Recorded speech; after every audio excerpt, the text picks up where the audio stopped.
Damn mouse. Hold still.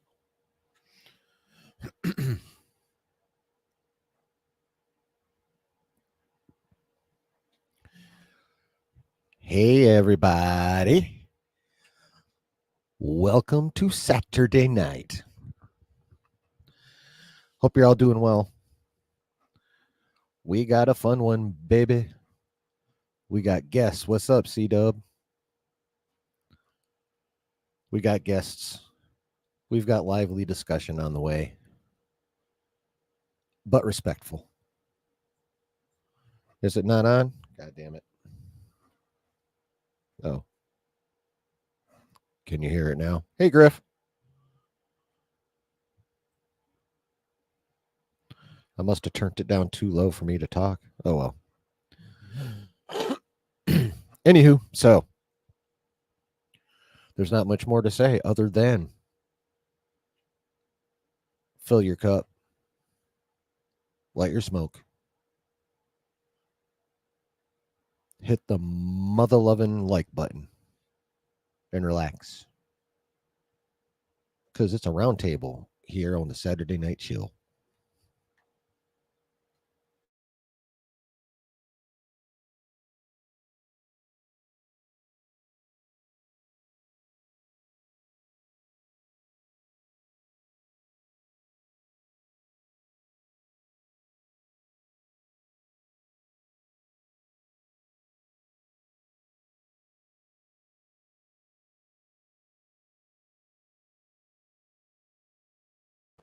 Hello, everybody.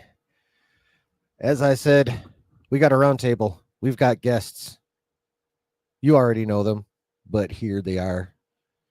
First, we got Justin from JustiFiedMF and Justified Nerd. What's happening? What is up? How's it going? All right. And we got Scotty Hawk of Scotty Hawk and Hawkward Gaming. What up, man? What's going Glad to be on? here. I think. We'll see. It's No. early yet. I know why I'm here. Yeah, no. We need perspective. That's why you're here. I do be having a perspective. So how you been? How's everything? Good, man. Good. Cool. Family good. Crystal's good. Not yeah, we just got done with like back-to-back weekend crystal shops. So we do collect a lot of that shit. I do buy, sell, trade. I have an online store, so it's kind of fun. Ooh. It's fun. It's actually like hunting. You know what I mean? Yeah. People like come to us with all kinds of shit I've never heard of, and cool. I don't know. Yeah, man. If the chat won't let you throw the link in, then send it to me in Discord, and I'll throw it in the chat. I can get that. Appreciate it. Yeah. I've been doing a lot of Grand Theft Auto role play. So if anyone's seen any clips of that, like it's pretty fun. I've watched a couple of your streams doing that. It's cool. I'm a big role play fan. I love those type of streams. Dude, how are you gonna say not the crystal meth? Well, you know, some people might get confused. You have to clarify. I mean, nowadays you got to clarify. White dude, mohawk. I don't know. It's just, I guess. Okay. Nice. No. Griff. That's all right. I got you covered. As soon as I remember how to type. Mm.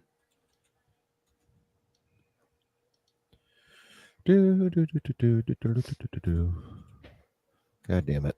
YouTube's supposed to have handles and like an @ that you can search for people. Yeah. So that should be mine. If you look up Scotty Hawkish on YouTube, you guys can find me.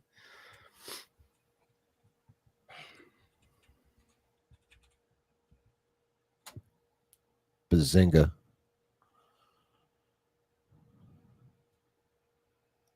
There it is. There it is. Boom shacker lacquer. Appreciate it. No problemo. What's up, David? What's up, Brooke? What's up, Murr? What's up, Rob? More West Saida in the house. Sorry, watched too much South Park back in the day. I have too much Cartman in my brain. How the creators of that show are like untouchable, like literally any joke, and they could just get free pass on like everything. It's crazy. They are uncancelable. There's always a chosen one somehow. Yeah, or other. literally. Same thing Like- with like Family Guy too. They Yeah. say a lot of crazy shit. Yeah. Oh yeah, Seth MacFarlane can get away with it. Wait, Seth MacFarlane can get away with it as well. Mm-hmm. Oh, bro, Jay, that picture. That's not even my truck, and that hurt my soul. Oh yeah, dude. Whoa, Brandon. what the fuck? What's up, the Stanleys? Brand new truck and it doesn't feel like it. Oh, that's ow. Yeah. That's no bueno. Yeah. That is Hurts. no bueno. Hurts. What up, Stanleys? I did tell a couple other people I was going to be over here tonight, so we'll see. Cool. Hopefully get some new faces. Hey man, y'all ready for freaking Thursday? Because I'm going to see it Thursday, boys. I'm ready. Hell yeah. Oh, wait. I'm trying to go Thursday, but I'm definitely going that weekend for sure. Me and Mrs. Chillen are going to catch a matinee on Sunday or something. Bro, I'm ready. The creator, I think I just saw the creator or someone in the creative said that the first time Hugh Jackman walked out on set, like people on set behind stage were like weeping. Grown men were like crying watching him in the yellow Wolverine suit. You know what? Actually, like I get it, but that is kind of wild. If I was Yeah, there, like- I totally would have been like, "It's happening. That's It's what actually happened. Yeah. fucking happening." I don't know if it's just my personality, but I know me personally, I would have just been like grinning the whole fucking time. Just Oh yeah, that too. I don't know if I'd have been crying. Just Well, I would have only It's been him. crying for a little It's bit, him. and after that, I'd have been like, Yeah. how long is this? Oh, he is in California, bro. He gonna be like 2 hours late then. "Yeah." Well, he can jump in or whatever. Oh, look at this. Oh, the Stanley says it's because they take the piss out of everyone, so no one can be offended. I mean, that is true. They do bash everybody roundly. Yeah. Their They're- jokes are rated E for everybody. Yep. Yeah, Griff's going on Thursday. Rob's going Friday or Saturday with his son. Brooks definitely going Saturday, maybe Thursday. C-Dub's going Thursday. Oh, this movie is going to make so much fucking money. Yeah. Right. Dude. I'm already gonna say it. I might see it twice this weekend. Like I mean, Mhm. Bro, that last trailer that they just showed. oh, absolutely Okay. insane. real quick. What? How did you guys feel about seeing X-23? Because some people out there are freaking the fuck out. I'm like, Nah. "No, that's We not that big knew. a spoiler." Right? I know, Didn't right? we know? A lot of people I knew, I think. I mean, like, even if you didn't know she was gonna be in there, like, it's not the main plot point of the movie, for one. Nope. Two, I'm sorry. There's a whole bunch of Easter eggs that are probably way bigger than her. Mhm. Oh yeah. And three, this is like the third time they've shown her. Didn't they show her in a previous trailer? Not No, Or am this I is- mistaken? No, this is the first time she's actually been seen. Okay, because I could have swore they had But- her in another trailer at once, but maybe I'm crazy. Yeah. But I mean, dude, yeah, having her in this film and the weight that she carries, knowing who that Logan was, bro, like Mhm. oh yeah, you literally just took Logan and inserted it into this movie without really inserting it. And they said they weren't going to mess with that film. It's brilliant. Brilliant. Yeah. And And really, no one's let going to alone- care that Deadpool uses his adamantium skeleton to kill a bunch of TVA agents. Like, I'm completely here for that shit. Oh wait, oh whoa. I didn't know that. I hope. Oh this yeah, movie that has one big that one multiverse scene where that's one scene implications. where he's in the woods and just slicing up those TVA agents. That was when he went to visit Logan's grave, and because he thought he'd be there because of his healing factor, and he wasn't. It was just the adamantium skeleton, and then I'm guessing the TVA shows up and he's like, well, this is what I got. No way. That's crazy. That would be crazy. I don't know if this is fact or not, but it has been noised about that he actually like leg whips somebody, like with the lower part of one of his legs, just bam. Wow, dude. Yeah, I just don't see the whole like butthurtness about seeing X-23. I mean, she's in the show we're talking about. Like, come on, it's yeah. They know what they're doing, and they are. Oh yeah, it is like under the technically same umbrella. So it's like, come on.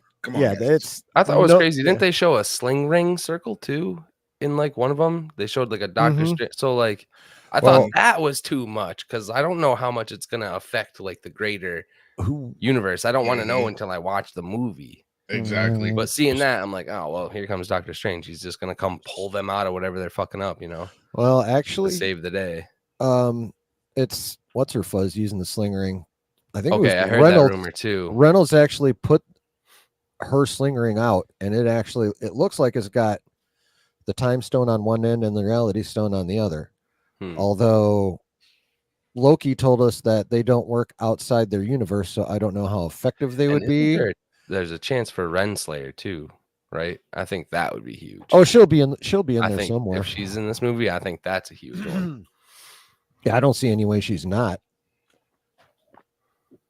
I always thought she was going to be in it.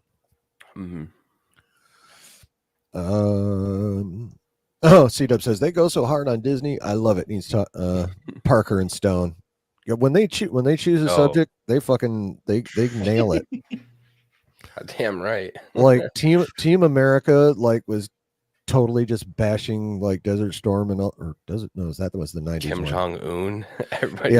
Yeah. Well, but they were simultaneously slamming Kim Jong-il, Papa, and well, hello. And us. Well, literally, it's in the title, Team America World Police. So they were smashing us and Kim Jong-il all at the same time. That's just how they roll, and it's kind of why I love them. Rob says the yellow spandex put this completely on the must-watch list. Best part of Deadpool is they let Deadpool be Deadpool. Ryan Reynolds was born for this part, did it his way, and it is always epic. That's correct. That is definitely correct. Definitely agree.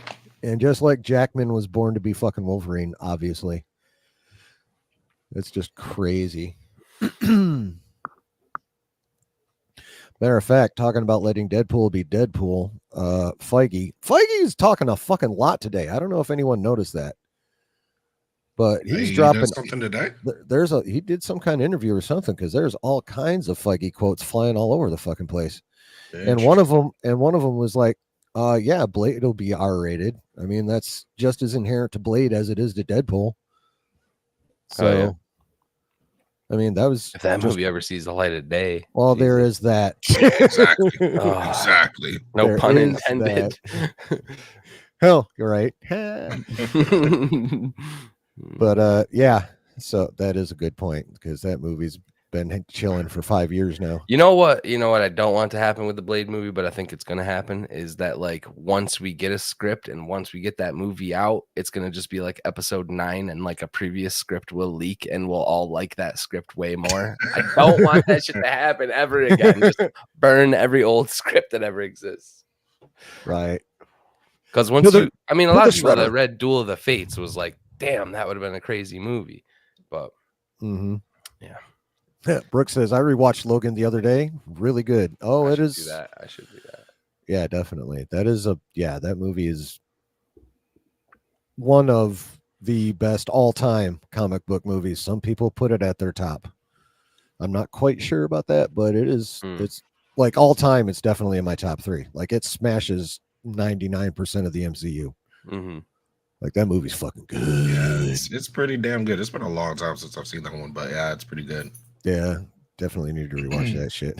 Rob, America, fuck yeah, coming around to save the motherfucking day, yeah. I fucking love that movie. Deal with it, bitches. Rob also says, on the Deadpool note, have you seen the Deadpool advertisements? He's got one for Jack in the Box was dying. I've scrolled past them on Twitter. I never actually watched any of them. That Jack in the Box head is freaking insane. I wish I could buy one and just hang it up somewhere. Cool. I'll have to find that somewhere sometime later. All right. Well, fuck it. We've given Harris almost 20 minutes. He'll join in when he can. Yep. I'm just going to be watching waiting for something to pop up out of the corner of my eye, right down there, and then we'll let him in. The dude's in California, you know. Everything moves slower. True that. Boing. All right. So let's start with the basics. Overall out of 10 for the entire series. I'll go first. 5. All right. I would probably go. I'm gonna go under you, a 4. All right. Because I had a lot more problems with it than you did, so I can't say 5. So right. Yeah. Hey, Chris.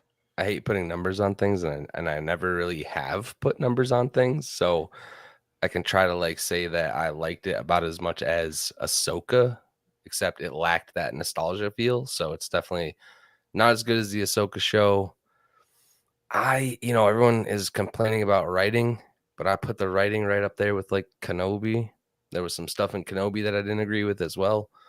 I guess if I have to put a number on it, I'm gonna go 6.5. It wasn't my favorite show, but I see what they try to do, I guess.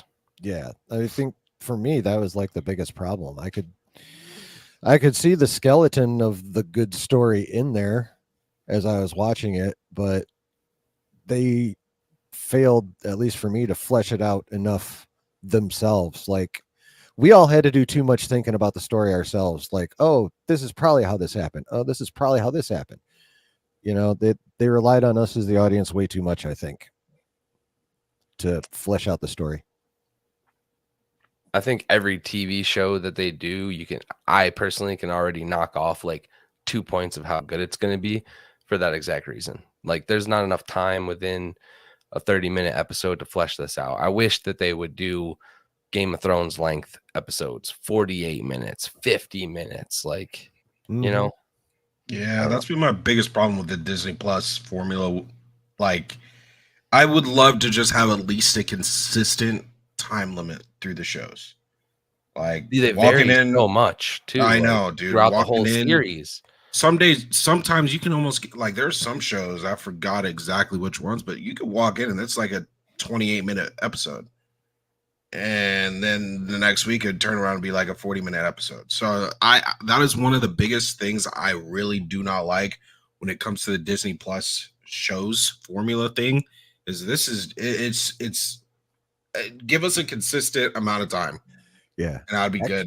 I think that was actually Kenobi that did that shit. I think so. I think it was episode 3 into 4. 4 into 5. One of the ones kind of in the middle was like ultra short for I don't even know the fucking why, but yeah. Oh, let me get caught. Oh, Icarus says Jackie out of 10. Oh, most definitely. Yes, Daphne Keene is. That's what you call it. Daphne Keene is an attractive young lady. That is for fucking sure. When I heard that she's still 19, I just can't. I'm not about to doctor disrespect this, you know. Oh, that's not going away anytime soon. And I'm way younger, and I'm saying that, so it's like, right? Like, she can't even buy her own alcohol, so like, yeah, yeah. Doesn't make her any less pretty though. Just, you know. Oh, no, she's beautiful, but like, stop right there. Just exactly, cut it. Spidey Librarian, what's going on, bro? 7.5 out of 10 for me, he says. Most of the problems came in the final episode for me. Ooh. All right.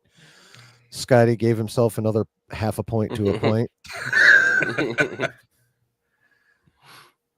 Icarus says, it's almost like they split an episode because it was too long and got 2 30-minute episodes. Yeah, well, see, that's the problem, is they're highly mistaken. We want fucking 60-minute episodes so you can like build the goddamn story.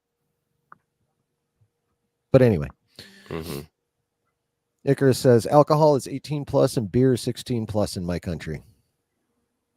Yeah, not Refre- here. Damn. What, are you in like Denmark or Germany or somewhere in that neighborhood up there in North Central Europe? Brooke says, to be honest, I wish they combined episodes 7 and 3 for Acolyte. Yeah. Hmm. That would have helped. Splitting that up was not as anywhere near as impactful as I think they thought it would be. At least it wasn't for me. People greeting each other. Icarus says, yeah, they should move around the episodes, combine episodes 3 and 7. It was weird to have episode 7 that late in the series. Yeah, it was interesting. Oh, Deutschland. Huh. Harris is in the chat. Wow, 3, maybe 4 out of 10. Should have been a movie. Yeah, I don't know if that would save it either though. Obviously, somebody has not given up their SD card yet. Hmm. Icar says episode 7 has a lot of duplication with episode 3, which made it somewhat boring. Yeah, I kind of agree with that. I mean, in order to tie stuff together, you had to kind of give us a little bit of episode 3, but for me, that was way too much episode 3. Like, they needed a lot more original episode 7 perspective. I'm sure we'll get into it more, but yeah, dude, it was just literally a recap. So. Spidey Librarian says, I was actually okay with the 2 flashback episodes being separated. Getting new information and perspectives worked well with the narrative flow they'd established in quote-unquote present-day episodes. That's fair. What'd you think, Scotty? Would you have rather those episodes been together, or are you fine with the split? Or do you think if not run directly together, they should have had a smaller split between them, maybe? I'm a fan of longer. I think that they need to go bigger with the shows. Maybe less episodes, longer length even. I mean, what was first Loki? 8 episodes? Yep. And weren't they Mhm. longer, right? I feel Yeah. like Loki was the first show that did like Yeah. They pretty much had that solid Uh, 40-minute Yeah, it was like Mhm. 40 to 45 minutes for the most part, yeah. Exactly. Yeah. And Also- releasing episodes together, I think, is smart. So like first 2 episodes together, I like when they do that kind of stuff. Maybe start releasing like the last 2 together. I don't know. They gotta do something with the TV shows. I think the length is trash. I don't like it. Yeah. That is definitely, at least for me, not a point I want to argue, because you're right. Yeah. I think Something my we gotta thing figure too out. is like episode 3 and 7, they kind of have to be separate since you're telling it from a different perspective. But the problem is it took the whole episode, and then not only that, it pretty much is literally the same clips. So that's where I run into a problem with them retelling that whole entire episode 3 again for episode 7. And yeah, it just didn't go that well. Griff says, I'm still trying to figure out the properties of cortosis. So we know it blocks lightsabers, but how is it able to hide one in the Force? Go ahead. I thought it Scotty. was cool that they tied that to the similarity of the younglings putting those helmets on and just connecting to the Force. It's not something that they ever said was occurring, but it does make sense that you would want a kid to not hear the room, even just like earmuffs, But I think adding to cortosis in that respect didn't take away from any of the canon, as far as I'm concerned, because we've never even seen anybody wear it as a helmet or maybe armor, right? Cortosis has been an armor in the extended. I don't know. Well, and going all the way back to Bane, he was literally raised on a cortosis mine. Mhm. They were mining cortosis for the Republic at the time because that was You know, Bane was right at the tail end of the big Jedi Sith war. So, yeah, so he was on a mining colony that the Republic was getting the Cortosis from for shielding for their ships. Immediately when he called that tie back to like when you're a Padawan, I was like, oh, cool. Like that was good writing, I thought. I don't know. Yeah, well, it's not like the entire thing was crap Mhm. writing, just way too much of it. Like there were a few bright spots in there, like a lot of Chimere's lines and dialogue were pretty decent, and it also helps that Manny Jacinto is a really good fucking actor and was able to deliver them really well. But like Chimere is probably my favorite character in the entire show. Yeah, agreed. I would agree as well. Yeah. And that was just because I feel like he acted the best, and I feel like he was written the best, which is cool. But this was advertised and marketed as a show from the Sith perspective, and the fuck, if that's from the Sith perspective, that was way too much fucking Jedi in there. Yeah, bro, the episode where he reveals who he is, that shit should have been like the second episode. Them on the planet going after the Wookiee. Like, watch that episode second and then watch the rest of the show. I'm just curious because really, I think you can kind of dissect the show. Each episode is them going after a specific Jedi. So I don't know. I'd be interested with someone who's never seen it before.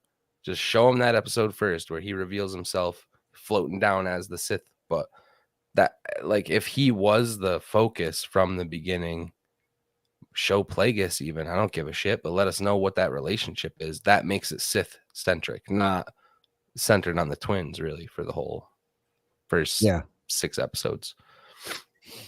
Yep. What's up, Sabersmith?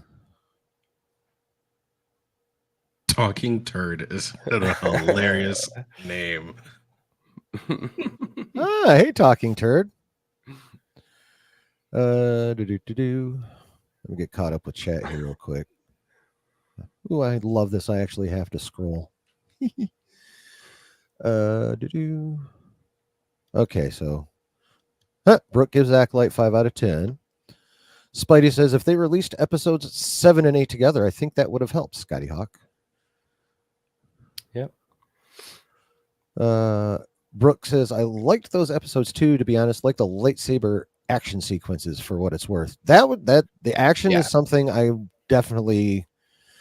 That's probably what gets it up to a 5 for me. Is the action. So, Spidey Librarian says, so happy they made Cortosis canon. I remember encountering it in the novels from decades ago. The whole idea of it being a force-affecting element is new, though. Yeah, it's new.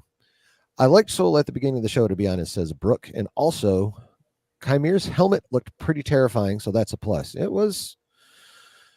I don't know about terrifying is the word. I would say off-putting. What do you guys think? Terrifying? Something a little different? I don't know. You know me. I didn't like it, bro. I hated the helmet. I hated every aspect of it.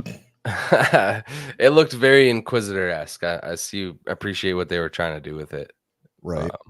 But it didn't stand out to me as like anything special. The smile didn't really do much for me. So. Yeah, exactly. Yeah. Fucking teasing us with Abeloth shit, motherfuckers. Exactly. Griff says, no, Cortosis is probably more brittle than most metals in Star Wars. Yep, for like direct impacts, yeah, but its energy dissipation properties is why they wanted it for the shielding to keep the lasers from poking holes. So quickly. And they also did display that with all the times he had to repair it. Yeah, there was a lot. Dude, the criticisms are hilarious. I saw somebody like, how can he repair the helmet if it disables a lightsaber? How are they using the plasma thing to like seal it back together? I'm like, bro, do you have any imagination? Like, chill out. Yeah, I mean, I'm not gonna. Obviously, I tend to get fairly nitpicky with the Star Wars. But how did Bane build the armor in the crazy. first place? Like, you want to fucking go all the way back? Like, exactly. I mean, there's so many things you can complain about this show about, and that one is just, I'm not gonna lie, it's kind of a low hanging fruit one. Well, it's just lame as shit, is what it is. Yeah. Like the space fire thing. I hate those arguments. Motherfucker, Tell me did something you you not don't know. watch any Star Wars prior to this show? Because there's been a fire in space in literally every goddamn Star Wars product out Yeah. there. Like every Literally fucking one. ever. Like everyone. There's fires in space. So like, yeah, I started seeing those comments and I'm like, oh my God, fucking Explosion really? cell chat. Come on. It's like Christ almighty. Some people, whatever. Spidey Librarian says, poor soul. He was a very likable character who screwed up royally, but man, he lost his life, his legacy, the bond with his former Padawan. Just damn. I mean, All because of love, bro. yep. Love. Crazy. Like, what love, though? Like, why he just had this random love for this kid. It was Weird. literally like, I need to save this kid. Like, yeah, it's so weird. I thought. Yeah. Oh, man. Griff says the senator's dialogue was the best. I mean, I agree. that was really fucking good. And dude come in like in the very last show and was just like, welcome to me. He fucking nailed that. I like that guy. He's in Supergirl. I forget his name, but he's in Supergirl, and he always has delivered great lines. He's really solid actor. So, yeah. What else has he been in? You would ask. I freaking feel like he was. Was he in fucking Terminator Wasn't he in 2? Green Lantern? I don't know. I'm bad at this. Don't ask me. Talking turd. God, I love that. I mean, Darth Vader's burnt asshole is still peak in terms of screen names. that guy, man. But yeah. Darth Vader. Yeah, that's a real screen handle. He's showed up in Josh's chat quite a few times. He was when Nerd Theory was still a thing. He was there a lot. I've even seen seen him in Roka's chat a few times, which was hilarious watching Roka try Roka, saying that dude, name. yes. He was like, Darth Vader's burnt. The fuck? He's like, all right, Darth Vader's burnt asshole says. There's some solid names out there for sure. There are. People are creative. Got hung up on the name. Forgot to read his chat. He says, you can watch the episodes in whatever order you want now. They are all released. That is true. Problem is that show wasn't really impressive for me enough to be that curious. Like, I have to like it to want to experiment with it. Yeah. So, Spidey Librarian says, I feel like Kelnaka got shortchanged. Oh, I definitely hard agree with that. We should have seen the Wookiee Jedi Master fight for his life. Yeah, or we should have seen him do more than get possessed in one fucking episode. Like, other than that, he growled, he force pulled one gun and snapped it, and then got his chest slashed open by Chimere, even though we didn't get to see it. And that was pretty much Kelnaka. So yeah, I definitely feel like he got shortchanged like a motherfucker.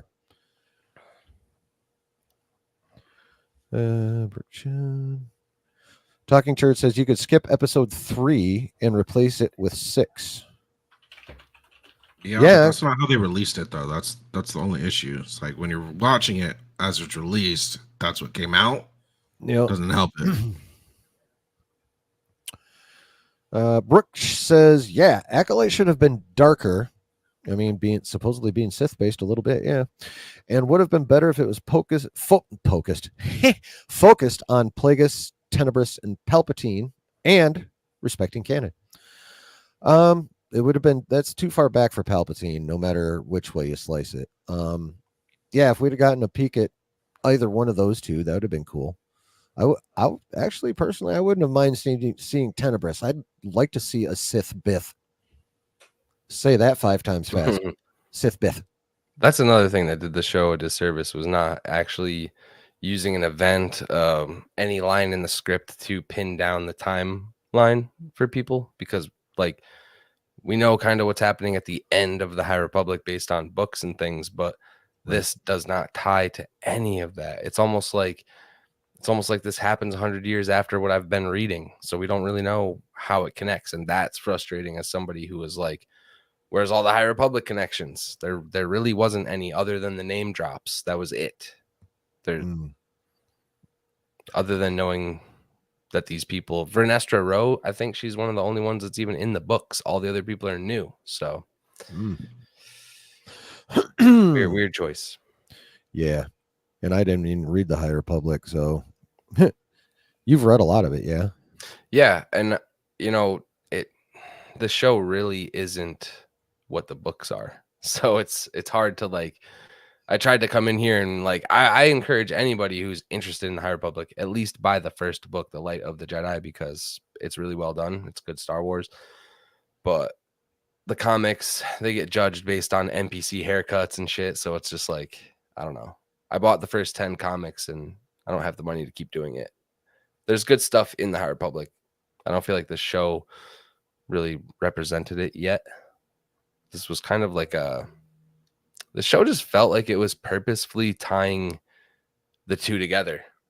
But I don't know what the hell they're going to do with it, because they show Plagueis for 5 seconds. And like you're saying, we don't know if it's Tenebris or anybody else involved yet. So, right. Yeah. Seeing him for 5 seconds, like the fucking creeper. But at least they made him look like immune. So like he looked awesome, I thought.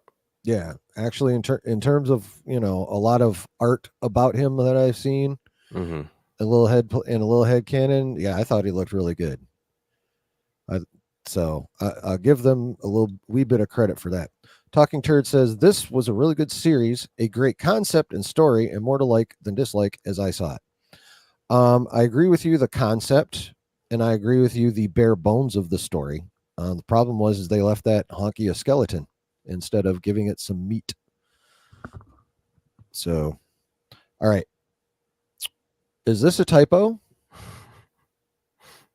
Because if it's not, you're about to get booted the fuck out of here. So I'm giving you a chance. What does that even mean? I don't know. But yeah, we don't play like that on this channel. So say you're sorry now.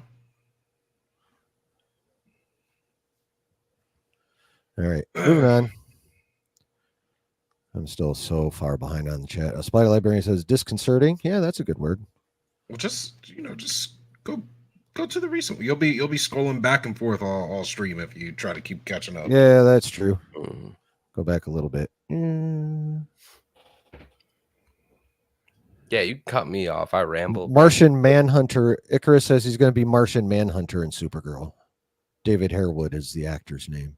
Or he was in the older shows. Yeah. On the CW verse. Yeah. Okay. The other things he was in were like, or the Arrowverse. I mean, not too big of things, but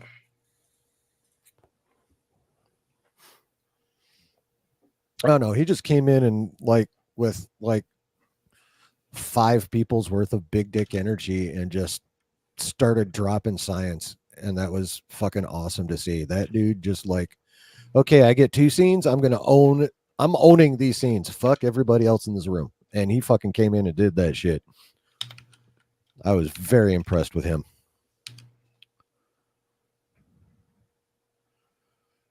Rob says my favorite parts of the finale were the I hit a button. Blooding of the Kyber crystal and the chase through the planetary ring. I'm just going to scroll down. Planetary ring was good. I don't know if that was that expensive because I'm still trying to figure out where that 180 million went.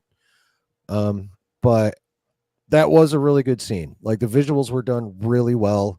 It had the scope that you see in like a Star Wars space chase. So that part was cool. The bleeding of the crystal. Now I've only run across it in 2 instances in my little travels through Star Wars. Hey! Aren't those some of your questions? Yeah, I'm kind of working them in as we go, sometimes in the form of statements. He's going off script. He's going off script. Sony, stop him. Well, I mean, I'm responding to chat, so that's how this shit goes. But yeah, so far as the bleeding of the crystal goes, the only ones I've known about is when Vader took the saber from the dude that was in his Barith, whatever the fuck that is. Barash Vow. Barash Vow. Got it.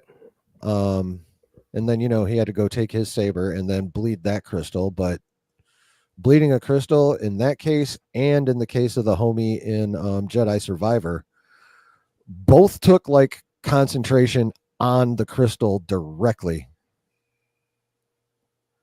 So, all right, you're gone. I warned you once. No, he's not saying anything crazy. He's repeating the word I asked him not to fucking repeat. And never mind. Yeah. Yep. Bye-bye. You gone. See ya. So yeah, the only thing that I didn't like about the bleeding of the crystal was that it basically happened without her really doing anything. It just, I mean, obviously it was feeding on her anger or whatever, but like, I don't know, just I feel like it should have been something a little more consciously done rather than just like an effect of her being that fucking angry. You know what I mean? But I don't have a problem with it. Like, just, I don't have a problem with bleeding crystals like as a thing. I just think they could have done it better in that scene. I try to pitch this to all my friends a different way because I feel like this is the first time.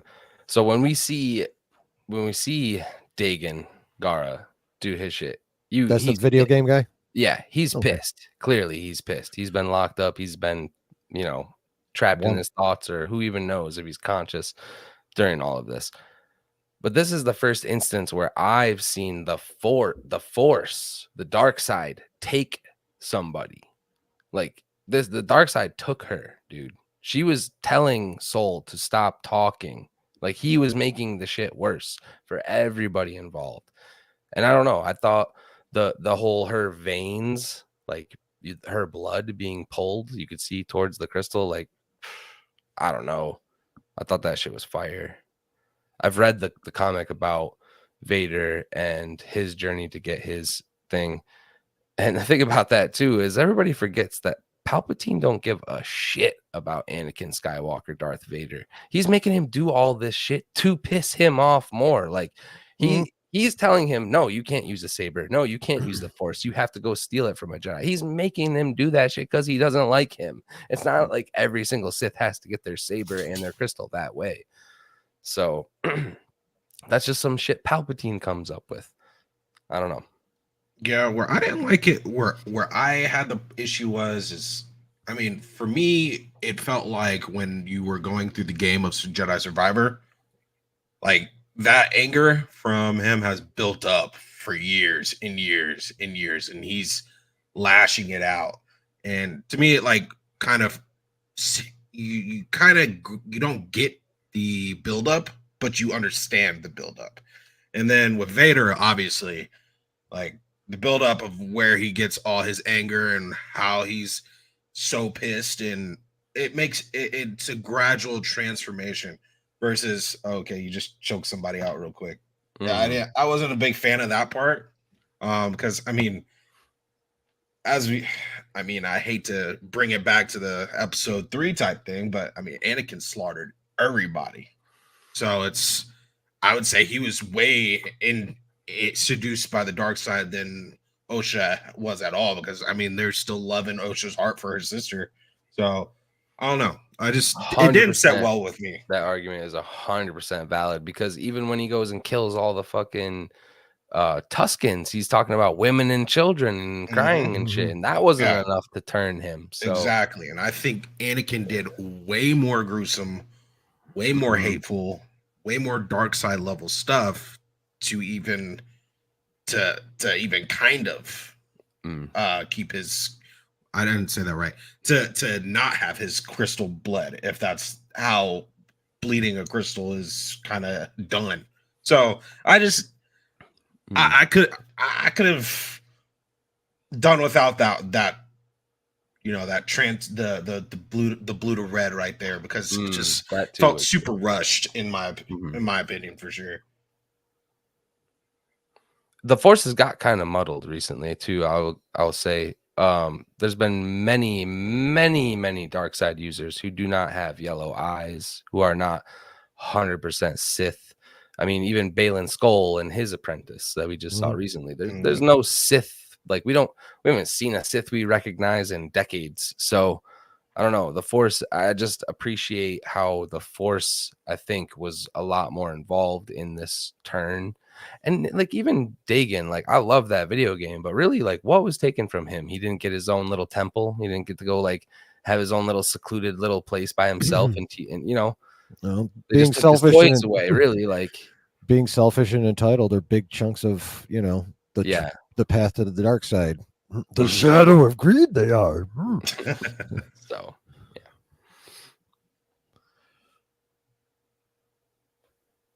Rob says, "Oh, thanks, Spidey. Have a good night, man." Harris finally left Verizon. Yay!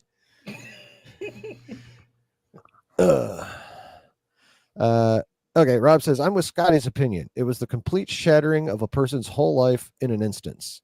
You can feel her pain, rage, shame, and regret through the whole sequence." They don't agree, bro. Thank you. I came here for that kind of a comment, bro. I appreciate you. And maybe I'll come back now. You never know. Like, I didn't know how tonight was going to go. Oh, you're fine. You damn well know it. I mean, yeah, no, but I don't agree, though. I don't agree. Well, it's less that I didn't understand like why they did it that way. I just think it could have been done more effectively is all. Like I'm not getting it. TV, bro. Like if it was in movie, I feel like I don't know. I'm with you on that. I don't like the TV shows, bro. I want my fucking Star Wars on the movie screens again. Oh yes, definitely. And the first one we're gonna get is Grogu and the Mandalorian. Like, is that the first one we're gonna get? Don't do that, Disney. Don't get me started. Pull out. Ooh-wee. Yeah, no, we're getting that one first, I think. I don't want it. It's literally the safest overall choice for 4-quadrant entertainment. Man. You say safest, but it probably won't pull as much money as they think too. That's what's sad. Oh no, it won't. It's if that thing hits like 600-700 million, I will be like actually pleasantly surprised because I only see like 450 to 5 for that puppy. I hope they figure out how to not spend a shit ton of money on it because they spent 180 million on this series and it's starting to look like a money laundering scheme. I was gonna say my favorite meme is the one where Kalnaka has the metal detector and it's like, where's that 180 million? Gosh, Right. that one sent me. I ain't gonna lie. Favorite one, yeah. Oh, man. Yeah, that was as bad as the AKs in fucking Andor. Oh wow. Yeah, I saw that and I'm like, we're not on a beach and he's not an old man. What the shit is this? And that's where I just wonder what are people thinking over there at Lucas? No one was like, "Oh, we about to get memed. We about to get memed." Yeah. You have a Wookiee with a metal detector, right?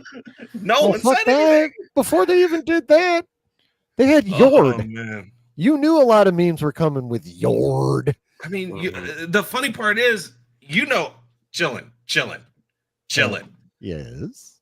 Who was one of the biggest criticizers of Yord? Both of us actually. Yord was I was Kendrick Lamar when it came to Yord. I hated the way he dressed. I hated the way he did his hair. But he was a solid character when you look at it now. He was the homie, dude. I liked him. I did. Toward the end, I liked him. Yeah. When he said, basically, you gotta grab, you gotta take care of business and handle your own stuff to OSHA. I was like, okay, solid answer, Yord. He had a moment on his way to his death, and then he got his neck snapped, and I gotta say, I do appreciate the neck breaking being included in Star Wars shows. Like, like honestly, I really the most Vadery moment I've ever seen Vader do was that walk through the town in Kenobi. That's like that's the most evil shit I've ever seen Vader do on screen. And obviously in like literature, comics, books, whatever, we know he does some fucked up shit. Video games, we know he does some fucked up shit. That's the first time we've seen him do that level of fucked up shit in live action. And that was sick. I was bouncing in my chair when he was doing that walk. I was like, oh, damn, he's about to do some shit. And then he did some shit. As I said, man, that is the one thing I will give Disney Lucasfilm credit for, is they've definitely taken care of the villain arc of Vader so far. Yes. So definitely. Like some of his lines in that final fight, Hayden's lines in that final fight, after he got that mask chopped off. Oh my god, there were some bright spots in that show. There's always bright spots in all these shows. Sometimes there's a fair chunk of them, and sometimes there's not. But I mean, there's I don't think there's been one Disney Plus show put out by either Lucasfilm or Marvel that I would say is, well, no, I take that back. Secret Invasion is trash. That show is absolute hot garbage, dumpster fire, fucking 3 Mile Island meltdown of a fucking TV show. But outside of that one, that's the only one. That's literally the only one I would actually call complete garbage. The rest of them all at least have a few redeeming moments. So where is this compared to that? You got Which one? Acolyte above Secret Invasion? I have Secret Invasion locked away in a CIA vault, never to be fucking seen or so the Acolyte's better. Okay, heard from again. Like, I'm trying to block it out of my head, honestly. I will watch Samuel L. Jackson kiss a toad way before I watch Acolyte again. Okay. Fair. That was funny. The Stanley says, Yord is a less funny Sokka from Avatar The Last Airbender. Well, I haven't watched it, but I'll take your word for it. Brooke says, the finale of Kenobi was decent. Yes. Most of it. Icarus says, and She-Hulk? Yeah, there was a few redeeming moments in that show. A few. It's not complete trash, not on the level of Secret Invasion. Secret Invasion is Disney Plus's equivalent to Love and Thunder, except it's even worse. And I fucking hate Love and Thunder. You all know this. I can't stand that goddamn. I'm never watching that movie again. It's never going in front of my eyeballs again. Not when I do an MCU rewatch through. No, that's. Oh, look, what's next? Thor Love. Nope. Quantum. Okay, I'll be skipping 2 movies in a row now that I think about it, because I don't think I'm gonna watch Quantumania again either. But yeah, Secret Invasion is worse than all of that.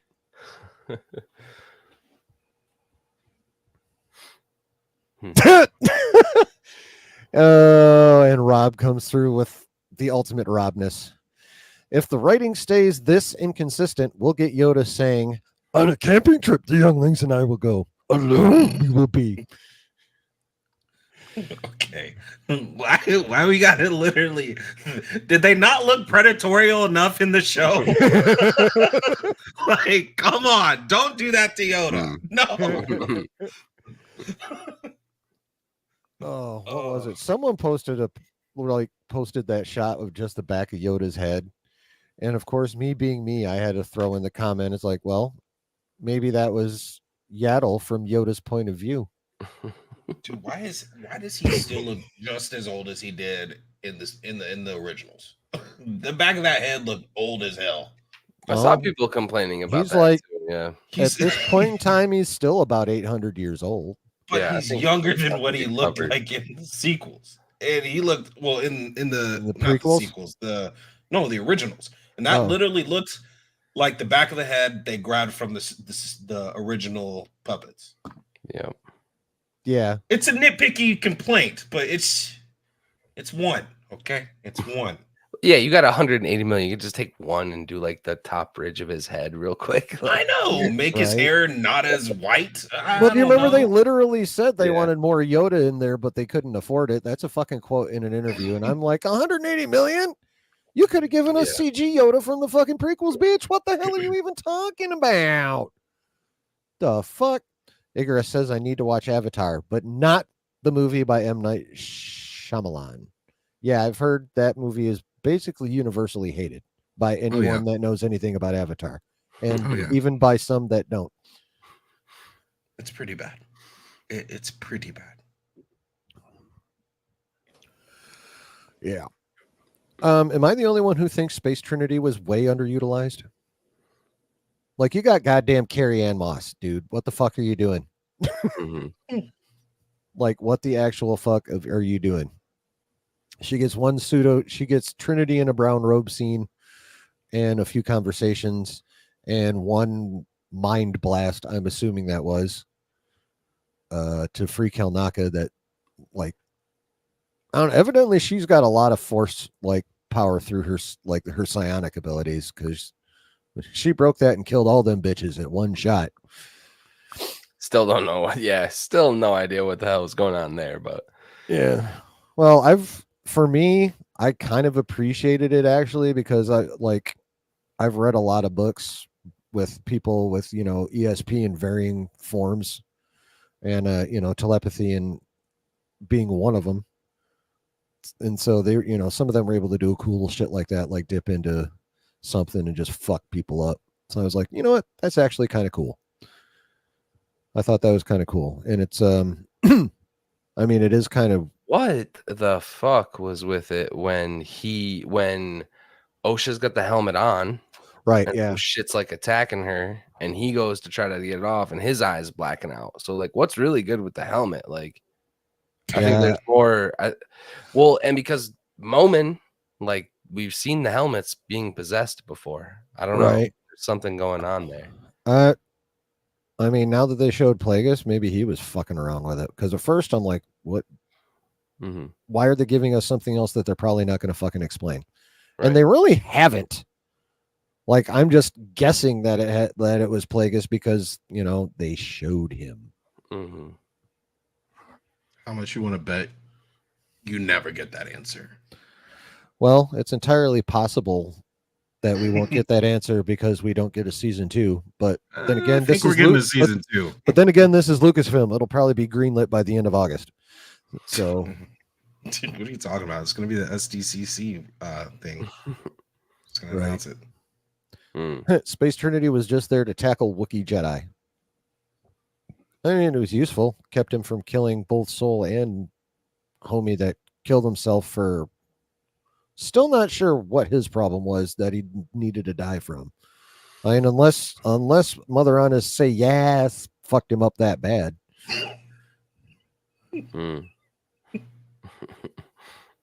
But like homesickness, really? You couldn't have done better than homesickness as his trigger point. Or like it was because he was the one that led the charge in there to go take them. But again, yeah, it didn't flow very well episodically. There was a lot of shit going on too. Like there was a lot of shit going on in the show all at once. I feel like. And they didn't it just felt low effort with them trying to like connect it. Kind of like going back to what I said before. It's like we had to do too much work in order to make this shit make sense sometimes. And that's not our job. That's their fucking job to tell us the story, not have us figure out like significant percentages of it for ourselves. Yeah, Brooke agrees she was heavily underutilized, and she showed promise in the trailers. Well, most of what we saw in the trailer was from that fight scene that she died in. So, and then we did see her. We saw her kneeling over Kelnaka, but we didn't know that's what she was doing at the time because they just had the shot from below, so we couldn't see what she was doing. But yeah, I mean, bro, a lot of their trailers were straight up clickbait. That's what kills me about that. Honestly, that's what kills me about Star Wars right now because they did the same shit in Tales of the Empire. So, yeah, that was disappointing. What, like you mean putting all like the hype moments in? Yeah. Well, yeah, they put in a little, like Vanestra, for example. They put in a small little clip of her using the light whip. Little did we know she's just fly swatting. Right. That so many High Republic people I've seen are like, what the We fuck? get We get, finally like, get this so shit many live cool clips. action, and she uses it to kill a bug. Yeah.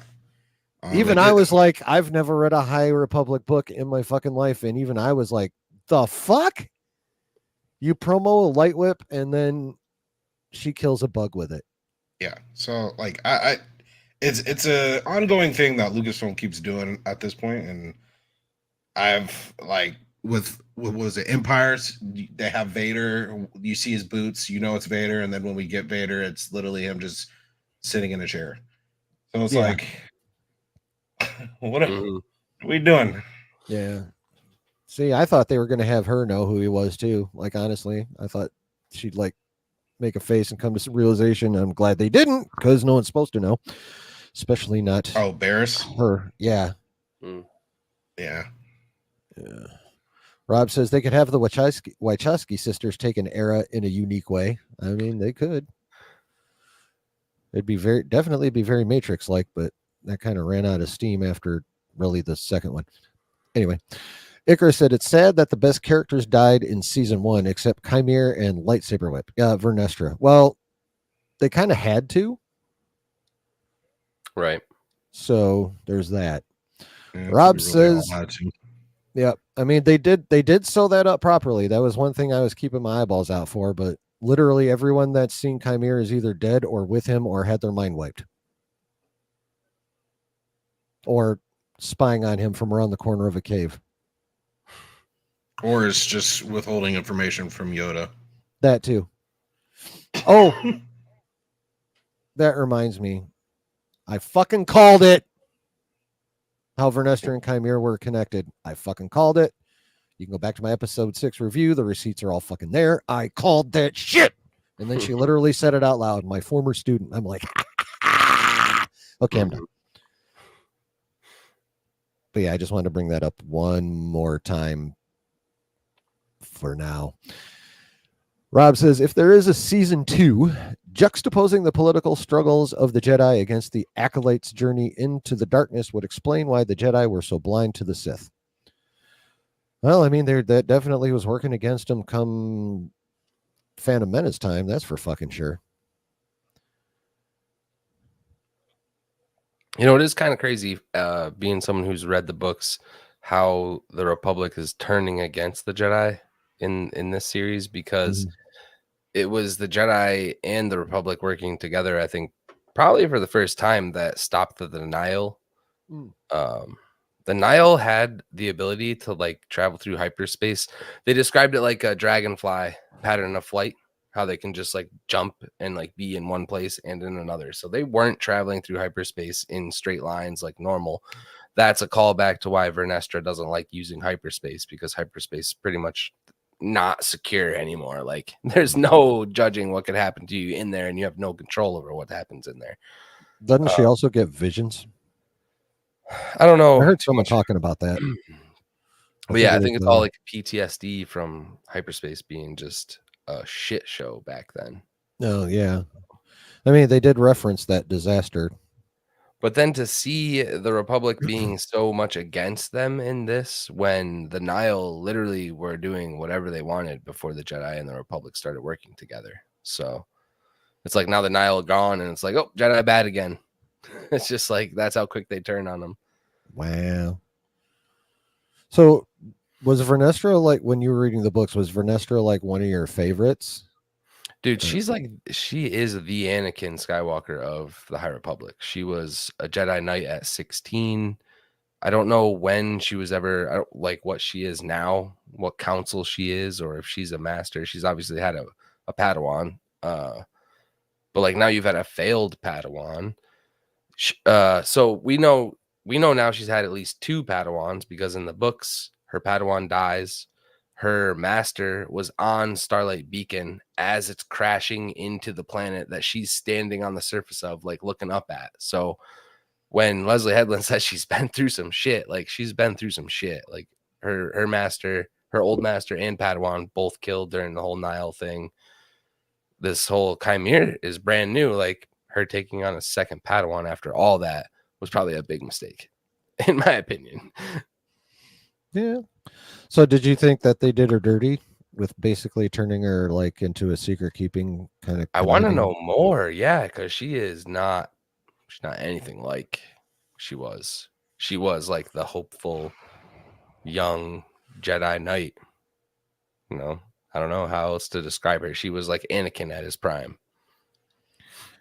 Anakin and Obi-Wan going through just fucking shit up, basically. Cool. But the other thing too, so about her species is the tattoos. The tattoos are accomplishments. So like in college football, when you put the stickers on the helmet, like her whole skull is covered in these. And she had long flowing purple hair like in the comics. So shaved her head, whole head tatted up. Like she's the general of generals. She is that bitch. As far as I'm concerned. I think all the other people under her who are just following her orders, like it's kind of clear that she's the one going to Yoda now. You know what I mean? So if there's someone under the High Council, as far as I'm concerned, I think it's probably her. Right. But what the fuck is this? Justice for Turd. No, he was warned and he violated. And you two can join him just as quickly. I don't give a fuck. Just so we're clear. All right. You getting like view botted for the turd? It would appear so. That's all right. I'm like a sentinel. I'll smash them bitches. Well, bam. You don't know who you're fucking with in this bitch. I don't play. David B says, in an interview in Vulture, actor Manny Jacinto says his character and OSHA were supposed to kiss. So it could have been a lot worse. Yeah, I don't know what the hell that hand-holding shit was. All right. I love bots.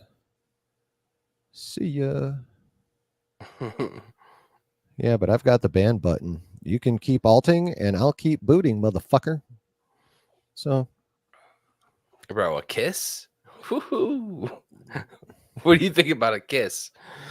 Well, it was supposed. Yeah, I don't understand. Like there was literally no chemistry between them. So like, where the hell is this shit coming from?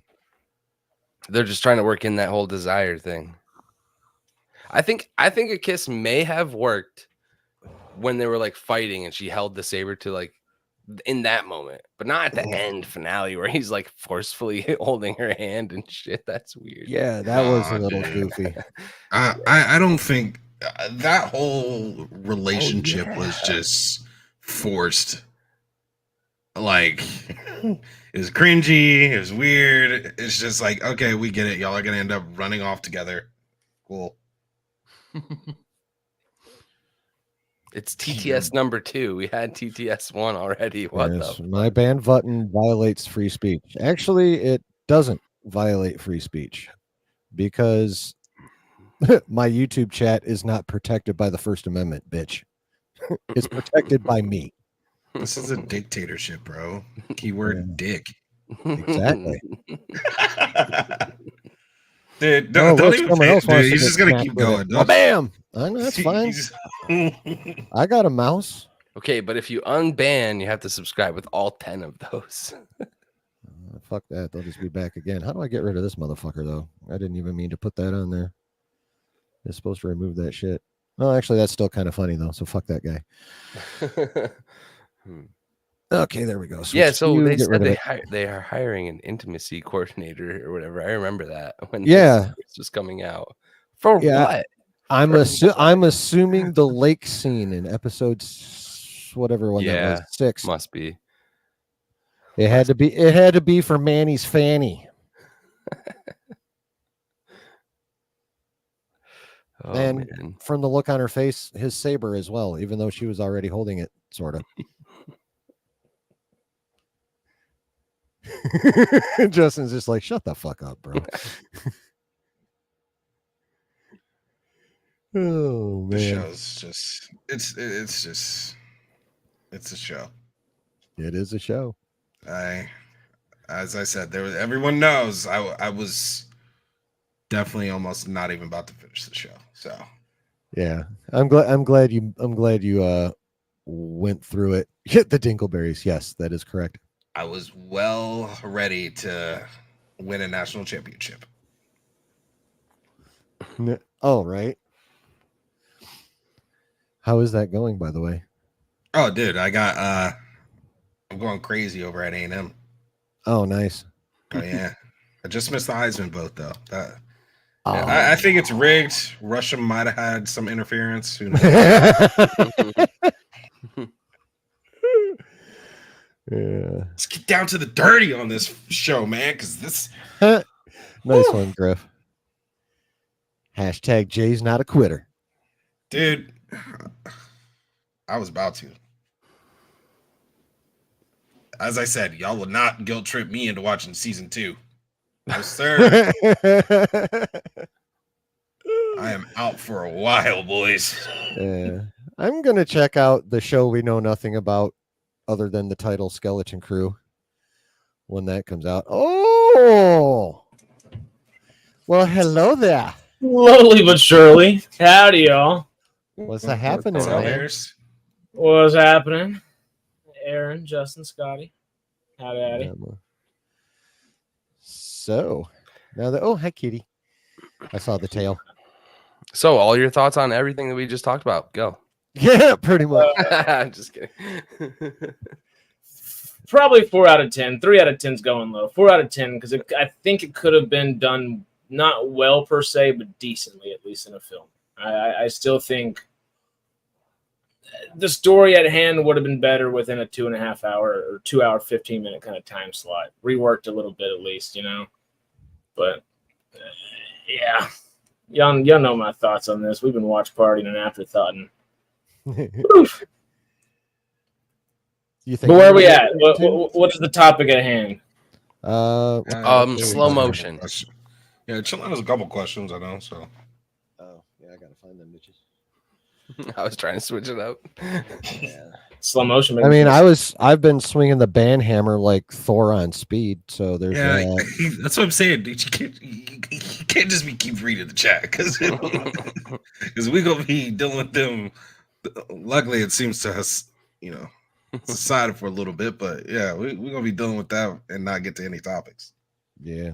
Okay, here we go. Oh yeah, this is a good one. As for the what do you call it? Fucking marketing and like things said in interviews and all that stuff. Do you think Lucasfilm intended the discourse around the show and before the show to create chatter, and whether it be positive or negative? It was just out there to basically they were clickbaiting the whole motherfucker. Oh, God. Can you do you have a specific example of what that might be? Of course, I don't have any goddamn direct quotes. Are you talking like Virgin's Kiati Mundi? Just No, I'm talking like stuff said in interviews, stuff like that. Oh, you mean the personal The opinion? PR. I guess the PR side is what you basically mean, right? Yeah. Like, was the marketing of this show purposely designed instead of just emphasizing, "Ooh, this is a cool show," and like adding in all the extra political stuff on purpose? Also, I wish they could just say the word midichlorian, says Brooke. I mean, yeah, that'd be nice. Well, that's why I don't listen to Variety interviews anymore, and that's like across the board, not just Star Wars, because Variety is very political and they ask questions for a very specific reason. They're like, "Oh, are you going to do XYZ?" And if they answer any other way, they're like, "You don't support who?" It's like, bro, I'm just talking about the shit that I wanted to create for Star Wars. And I feel like Leslie Headland got baited into a lot of that shit, but that's just me. So I don't know. Got baited or allowed herself to be baited? I mean, it's a huge, let's not shy away from it. It's a huge part of her personality. Definitely. Her significant other was the main actress in the show. So, and wasn't that good. Right. But when that is like the only thing that the fucking interviews are asking you, I feel like that is like on purpose. And it shouldn't really come down to the creative to have to like, what do you want her to do? Deflect all those questions and like try to talk about the show, every single place they go to, they're asking about, oh, you have witches in this that are lesbians or whatever. It's like, bro, no, they're fucking Night Sisters. Same shit. So I don't know. It depends on the interview for me, but I'm getting better at knowing what interviews to listen to, I guess. Yeah. Well, I mean, it was more than just Variety, variety, but yeah. And what about you guys? Do you think that was purposeful, or do you think that was just people doing what they do instead? Yes and no. I mean, more no in a certain sense, and they're like, I guess that's just kind of what it would be. You know, that's just kind of what it is at this point. That's just what you can expect, those kind of questions to come up. And it is their fault that they weren't better about the PR aspect of it and say, like, hey, we can kind of expect this. Deflect or have like these kind of certain set answers that we will have pre-set up for you. Like, just pick one and go for it kind of deal. They had options to thwart that and didn't, but then again, Disney hasn't thwarted any of their PR issues on any of their properties, really, besides maybe Marvel as of recent. So it's kind of like a limbo there, where like it's a yes and no, but it just kind of is what it is at this point. Jay? Yeah. I would agree it's a yes and no, but I lean more so on a yes. The no reason is because, like, yeah, they were set up on some of these questions to like kind of bait a little bit of a different answer.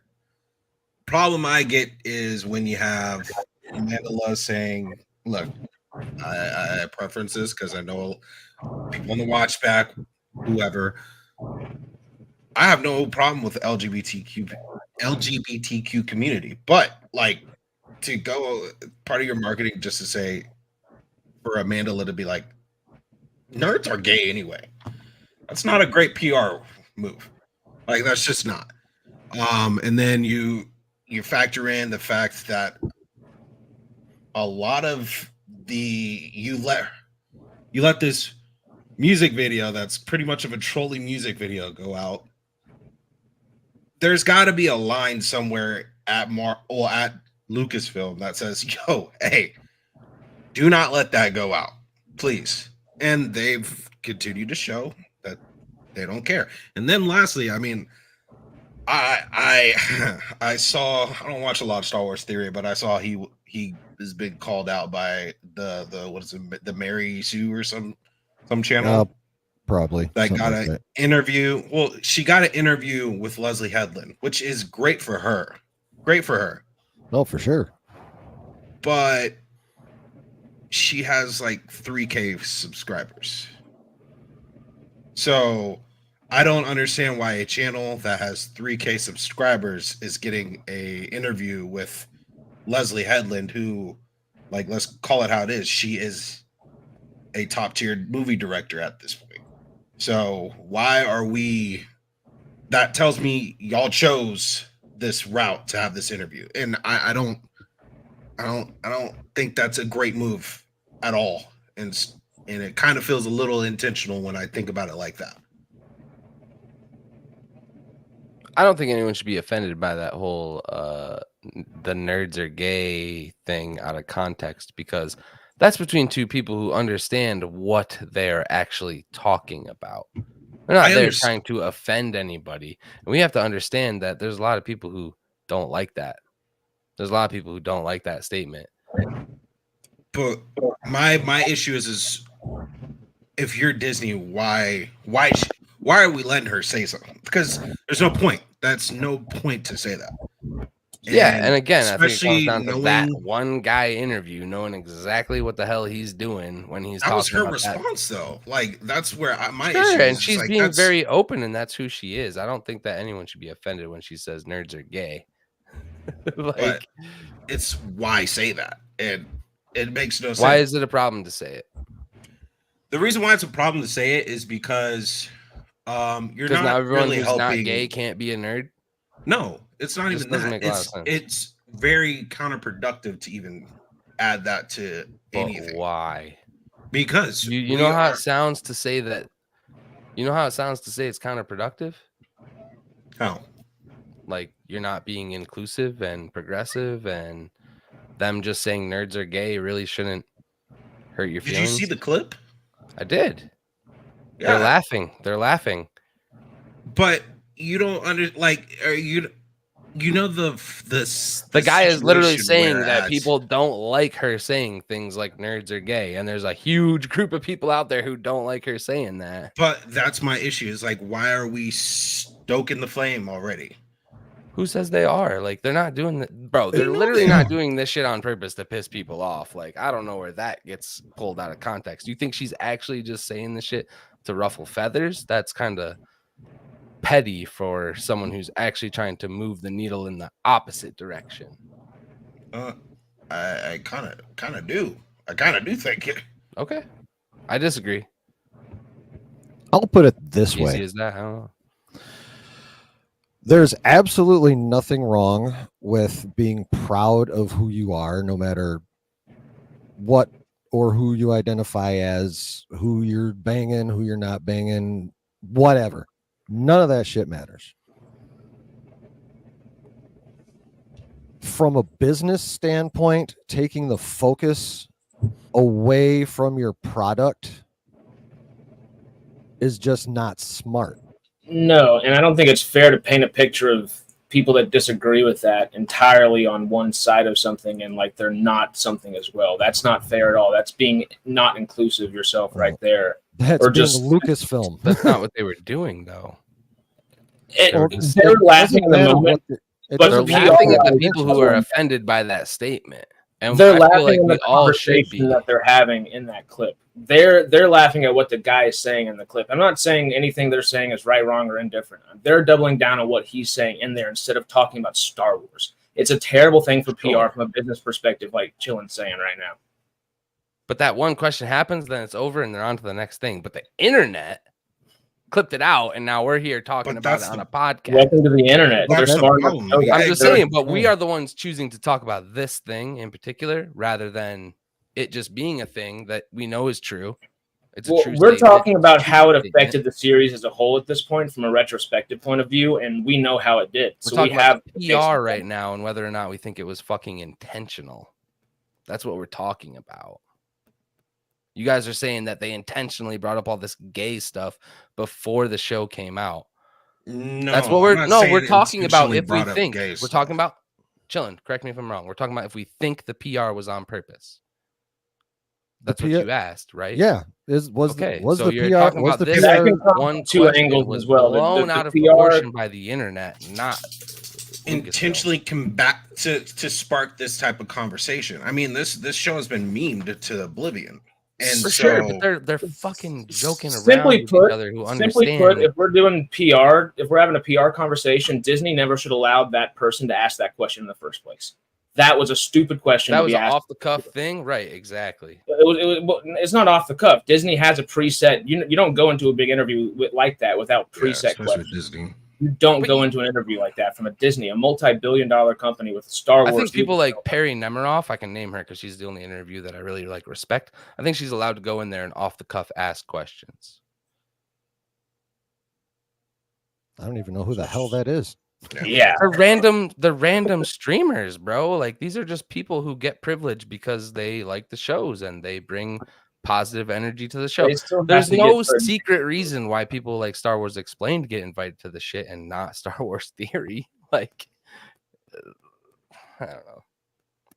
Oh, I'm I just, mean, it's just I don't think it was necessary. If you're trying to promote a movie, well, a show, to have that be a response, my thing is let your show have a fair chance to get the love that you think it deserves by also being able to promote it correctly. And I just don't think bringing up things that you know will trigger whatever is a smart move. And I only bring that as an example because it unfortunately not a smart move. So like the smartest thing to do is not, at least in this case for a business wise, where'd Harris go? he said 1 second. Oh, okay, cool. I'm not disputing that, you know, again, being a member of that community is not an issue for me. And obviously there are plenty of asshole channels out there that make that an issue when they really don't need to. But at this point in time, it's quite obvious that feeding that fire is damaging your franchise. And you can see it in the time people are spending viewing their shows. One moment, please.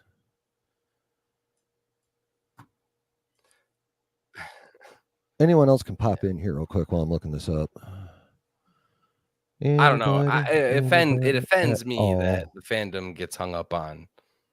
this Oh, I'm type of not. shit. I'm I- not saying I it's don't- not I stupid. don't- I don't fucking like it either. But Exactly. it's a, I'm not it's saying a I fact don't that agree needs with to be that. dealt with.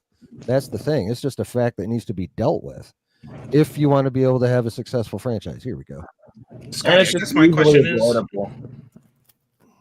Hit me Scotty, with I guess my question is do you think like it would have helped if, do you think doing that does start a bad conversation that, not saying a bad conversation, but start a weird type of fandom that you don't want to be already pissed off at your show for no reason? See, like, and I see you, and I know the point that you want to try to make, but it's even hard for you to make it yourself.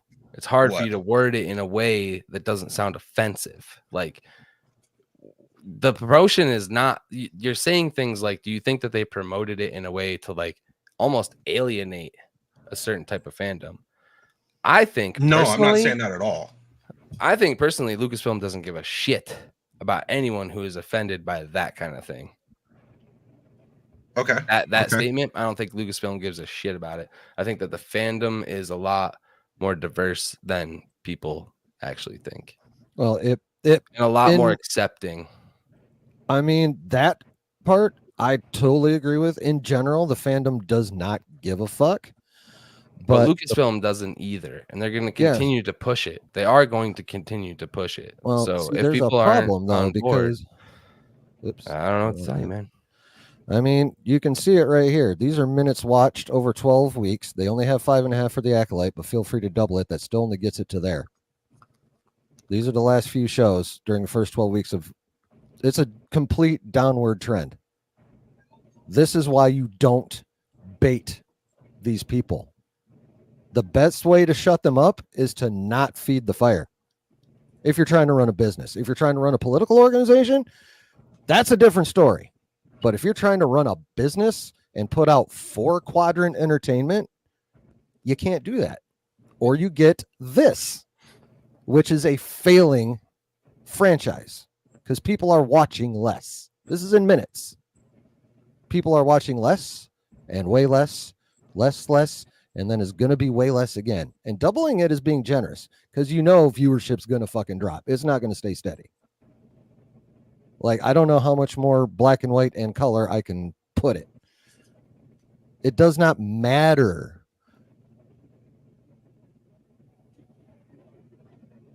Battling the trolls does not matter. That's not. I mean, That's bro, not where. Well, that's not what Disney's there to do. Disney know is what there I to love put out about quality statistics? entertainment. What's You know, that? you can make them look however the fuck you want. This is Like- the last 12 weeks, right? Okay. The first 12 weeks of each of these shows, except for the Acolyte, because there was only Does- 5.5 weeks of data. Compared total watch minutes. For the first 12 weeks of recent Star Wars shows. So all of these are the minutes watched in the first 12 weeks, again, except for the Acolyte, which only has 5.5 weeks So of this data. is saying the drop off of the overall viewership. Drop off of the minutes spent watching these shows. Okay, what were the minutes in the first week? In the second week? Like, where were a majority of these minutes watched? That that make doesn't sense? matter. That does not matter. What matters is Sure it people does. are Sure it no, it does. doesn't. If a show- People it are does. watching A less. show can be well recepted and not watched over and over again, bro. Some of the shit is timeless and will be watched on repeat. It doesn't mean the stuff that was watched one time is not well recepted. Well, yeah, We're Andor is talking about very overall minutes here. and exactly that's what counts for the Yeah. business. Mm. This is what determines if your business is succeeding or failing. If Right, people but are this show watching, was trending pretty goddamn high when it originally came out, is what I'm saying. Like well, people are that's talking about the fine. show, people are still watching the show. It had a lot of That, good. that probably It amounts it to the had bulk of those viewership, minutes. is what I'm saying. This is just Well, talking Those about first 2 episodes are probably the bulk viewership. of those minutes. Yeah, it's Either where way, I mean, where I like where. Let me. go ahead. I mean, you guys are comparing the shit to like Andor, and it's Andor's right here in the yellow. I know, and it's an OT story. It has a way bigger fandom, a way older fandom. It's tied to the Skywalker bullshit. Like, come on, man. That But well, you can't obviously We're that's comparing what apples and oranges. obviously that's what people want to watch Cool, but how you because gonna they're get not new wanting to watch fans? this. Cool, but how you gonna get new fans that don't want to watch that shit? You get new fans the way every franchise gets new fans. You have excited core fans who get the normies excited. That's how Marvel built it. That's how Star Wars built it Marvel's originally. building it off of comics that they're just copy and pasting in. Let's not use them as a Well, comparison. They're not but the reason you don't get to the level you got to at the end of phase 3 without a fuck ton of normies along for the ride. And it's the core audience that gets the normies excited.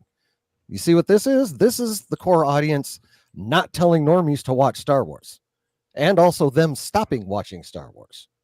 That's what this is. A downward trend in What's business pink and is blue? I can't even failing. read the shit. Obi-Wan season 3. Crap. Armando Obi-Wan season had 3, this- Obi-Wan. Armando season 3. Boba, Obi-Wan. Book of Boba. One of these is Ahsoka and one of these is Andor. Andor's And yellow. And it's circle. all TV, Okay. right? Again, I agree. I'm sick of fucking watching my Star Wars on TV. I trend with this chart too. Well, then Like, that's why, goddamn. like, I'm sitting here. I don't really care about this. This. but I'm data just point or saying when whatever it is. when it's a downward trend and when people are watching you less, watching your product less, you're failing as a business. But they're not period. watching it less. They're watching that Mando shit. All they watched one show less, bro. We're gonna get more shows. We're gonna get other stuff. Like the This TV is- shows have not been great, but This I don't is know. damn near in chronological order too, almost. Mando yeah, season I think 3. we're getting fatigued with the TV show. I mean, that part. Well, too, we're getting exactly. You fatigued keep- with crappy TV shows is what we're getting fatigued with. Yeah, when you keep Like making, like superhero mid-level fatigue stuff, doesn't that happens, exist. but- A shitty phase 4 caused fatigue.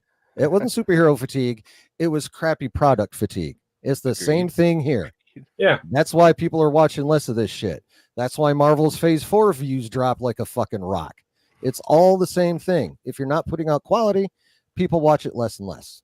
And right now, this is an unequivocal downward trend. Like there's literally no arguing it. Most minutes, less.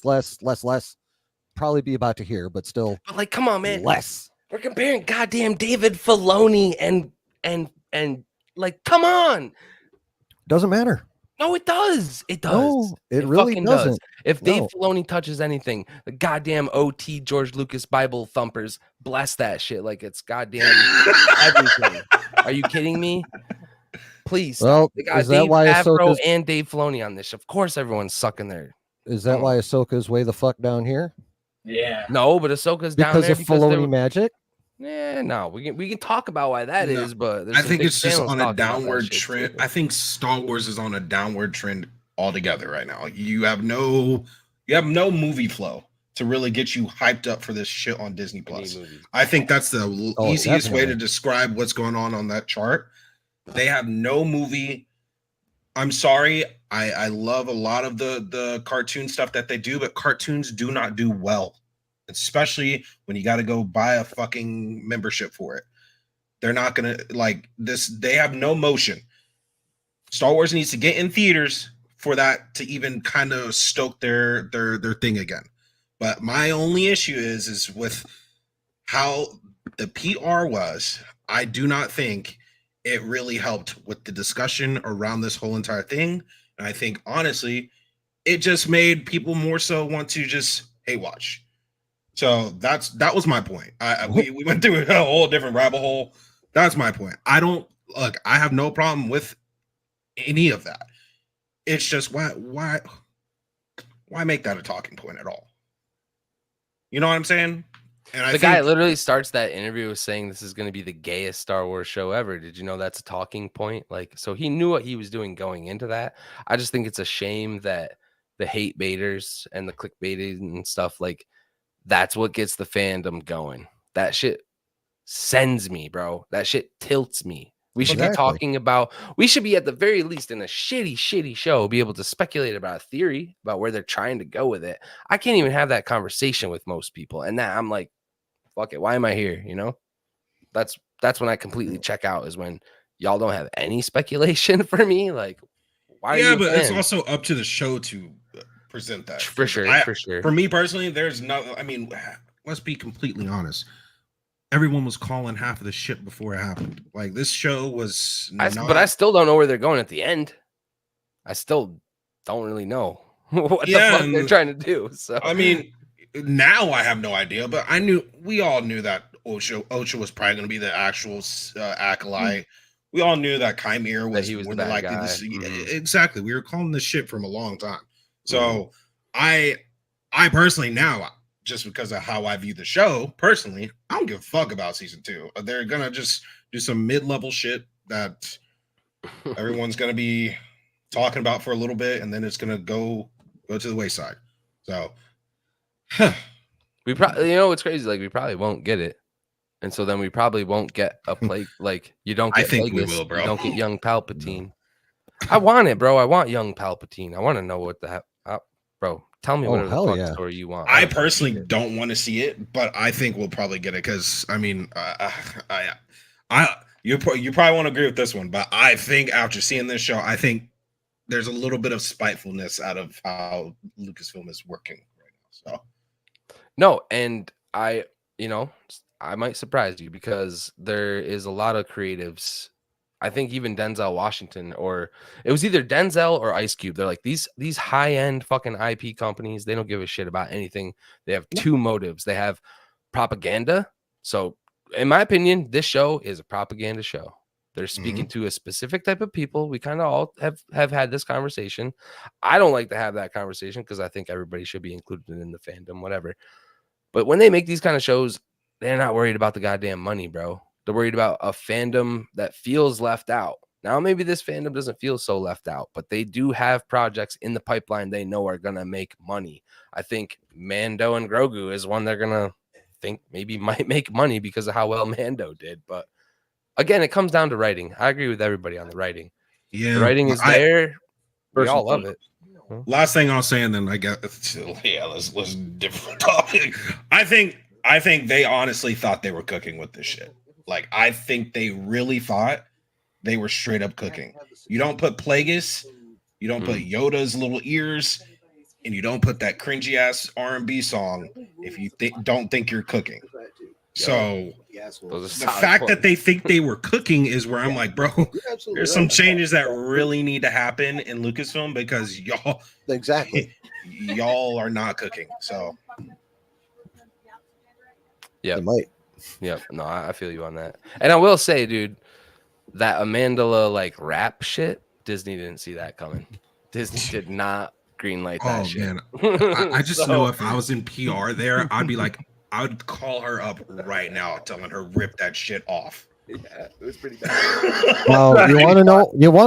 It would not surprise me, if Disney did know about it first, but I can tell you, even if they did, why they would have let it go. Here's your headline. Well, Here's your headline. Disney tries to silence young black African American lead of their new show. Yeah.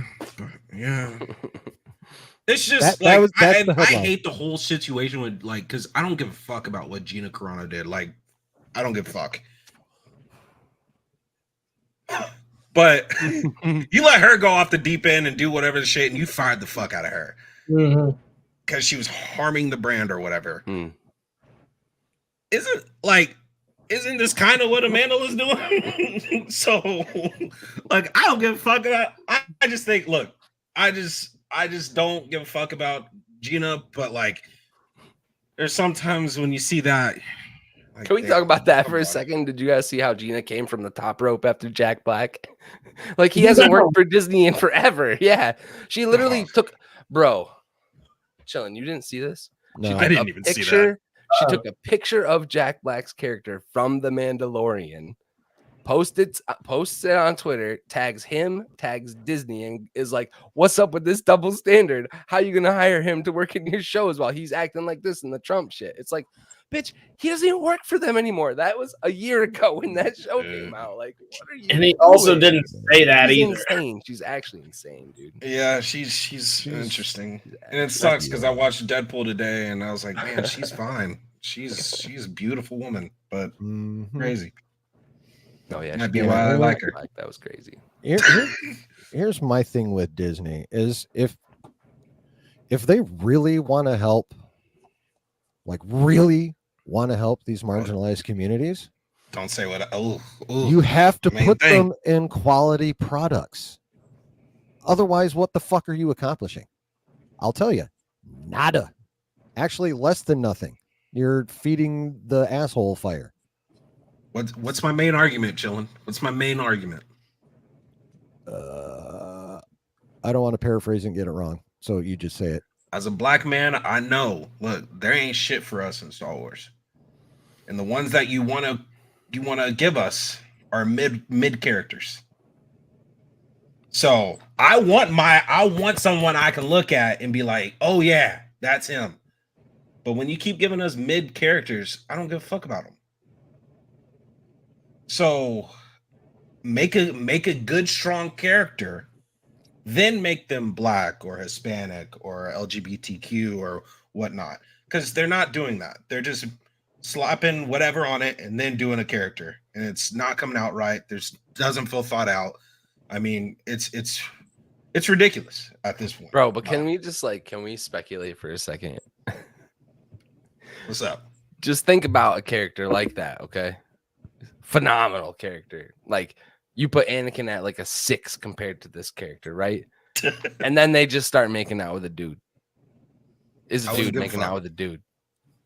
I wouldn't give. How do you? But right. But I know that. Do you write that? How do you write that in this fandom? You can't. In this, that's why I'm not like that was my whole argument with the Mandela thing. But the problem is so these like a random characters aren't kiss even in like cool. 9, like a random kiss in 9 fucking sent people. How do you write it? The reason why the You gotta 9, start because I know interjecting I know what part you're talking about in 9. The reason why I was just like throwing, it's so stupid. I'm not gonna lie, I'm with you, but it's also like, what was the point? You just threw that in there. When is a good time? When is a good point? Like I'm saying, this fandom make an actual character that is a character first, and then that. That's my thing. It seems like they are just trying to check a box right now, and that's how I feel with a lot of stuff that they're doing. As far as like whether it be, I mean, shit, them wanting to make a Lando movie. They're not thinking that through. What's cool about Lando? Like you have Mace Windu, you could do a character off of. It's probably going to cost more, I guess, is the reason why they're not going to do that. So if you're not willing to think about it, why am I going to give y'all credit for just doing some random shit? These guys over here got to get in on this conversation. But I will say they let creatives gas them up. Like Roddy Rod did the same thing. I feel like Roddy Rod pitched them this fucking action figure slow-mo shot from his backyard with their kid and got them all gassed up on this Boba Fett. And then was like, damn, y'all really can't pull off what I want to do. So let's just do what you want to do. So I don't know. I just think until they start me and Scotty surrounding, enough. Yeah, me and you are like taking over the whole thing. I'm gonna get a drink. Beautiful. No, it's just if you really want to help people, you help them by surrounding them with quality. It's just that simple. Exactly. So just while y'all were talking about that, just like the character that came to mind was like a well-written character, a great character that was well-established, yada, yada, yada, that no one really thought about their like sexuality until she decided to make it, was like Dumbledore. Nobody really cared or thought about Dumbledore being gay. Like, and then when people added, or when she added it in there, people were like, yeah, it doesn't really matter. It wasn't like a big thing. And even in like Fantastic Beasts, even though that's a whole different can of worms, and they weren't like super successful or anything, it wasn't like, it was a well-written character, and it was well enough done that was like, no one really cares. And I think that's probably the closest thing we've seen to that done with like a large character, at least like that wasn't introduced that way. I don't know. I was just trying to think of an example of what y'all were talking about while y'all were talking No, about that's a pretty good example. And then she went all transphobic, and then there's that. It's just, yeah, I just don't think they're looking at that standpoint, because I think making a sick, awesome character would solve a lot of that problem. Versus people see through the bullshit. We know when it's just some cookie cutter thrown in the woodworks type character. So, what you over there grinning about, Harris? it. I'm laughing at the Turd Liberation Army down in here. Dude, Jesus. Oh, he already gone. Yeah, I saw real fast. That was funny. Lando was a vibe, but Gambino just feels like Gambino. And I don't want to say it. I hate Lando. All Lando or just I hate all Lando. I love Childish Gambino, but like I hate Lando. Lando is such a yikes character. Did you hear the example? I was trying to say Dumbledore was kind of a decent example about what y'all were talking about earlier. Right out of left field with that shit too. So, but it's still well such a written loved character that everybody was just like, yes, okay, I accept you. Yeah, it was like I want that in my Star Wars. Trust me, like Exactly. So, yeah. What's next, Chillin?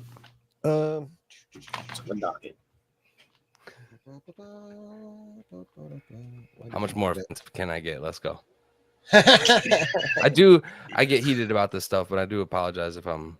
No, dude, it's fun.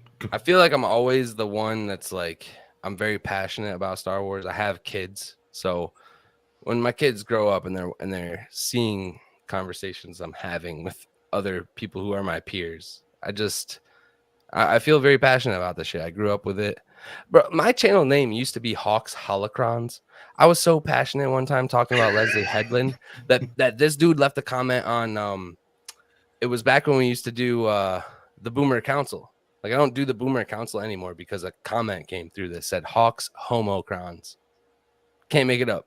Just because I was trying to defend Leslie Headland as a creative and her fandom of the Old Republic and how she kept talking about she played all these. Bro, you ever played the fucking board games that she played based on Old Republic shit? No one's played that. No one has played the Dungeons and Dragons Star Wars shit. So, yeah, did the show fail? A lot of people, yeah. See, and I heard Russian Doll was so good, so I just want to know what the fuck happened from then to now. Like, where did that go? It actually comes down to Lucasfilm. I think they're afraid.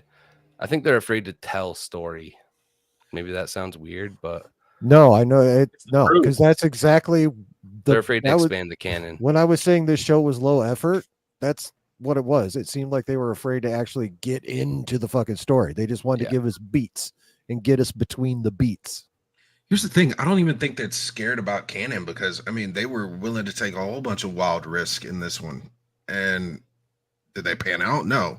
But because they're not pulling triggers far enough, as far as I'm concerned. Like, you're putting Vegas in this, he better talk to somebody, bro. Like, he better be pulling some actual strings. He better be involved. But this show told me, like, yo, they are not.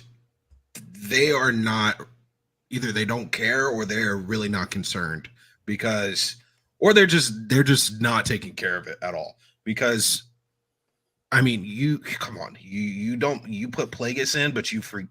No, you put Kiani Mundi in, but you forget to go update whatever that thing is. That's just some weird shit going on. That is just Kiani gets a line and Plagueis doesn't. Exactly. Yeah, no shit.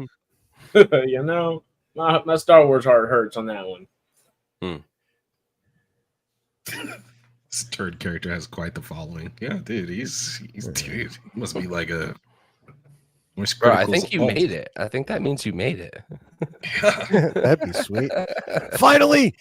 Hate bots! Just let them subscribe. I have hate bots. Yes. I've been waiting for this day. I've been waiting for the maidens. I've been waiting for the porn bots and the links and shit. Like, we're not on Facebook. That's when you really made it. Yeah. Well, I mean, if Elon had actually fulfilled his promise and got rid of all the porn bots, like I'd probably lose 2/3 of my followers on Twitter. Twitter, that's true, but Twitter is wild, bro. So they Twitter show is up on like my heavy wild. spoilers comments. I'm like, Bro. bro, you're trying to talk about nerdy shit. Leave me alone. And I see a blinking eye. Like, what the fuck? Yeah.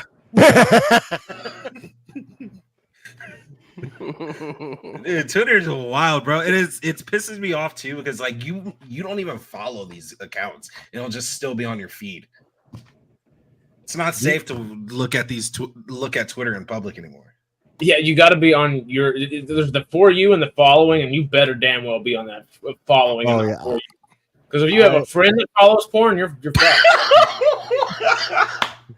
I mean, This name is great. I give you credit for creativity and persistence, but also pretty please fuck right off, dude. Just get the fuck out. Leave him. Oh my They God, leave strike him. me down, but I'll become more powerful. Yo, if he comes back as Force Ghost Turd, I'm done. Oh my gosh. If he comes back as Force Ghost Turd, I'm done. That was a great name. That was no full marks for being clever. Full marks for being clever. I give credit where you're credit's like- due, but also, you know what? I'm glad you're clever, but fuck right the hell off. I'm over here like a little kid that found a puppy. Can we keep him, please? He's gonna have that one good name that we leave. Like if he says anything Okay. wild on this Like, account, right then there, can we like- ban him? that's your turd anus. Turd right, anus. yes.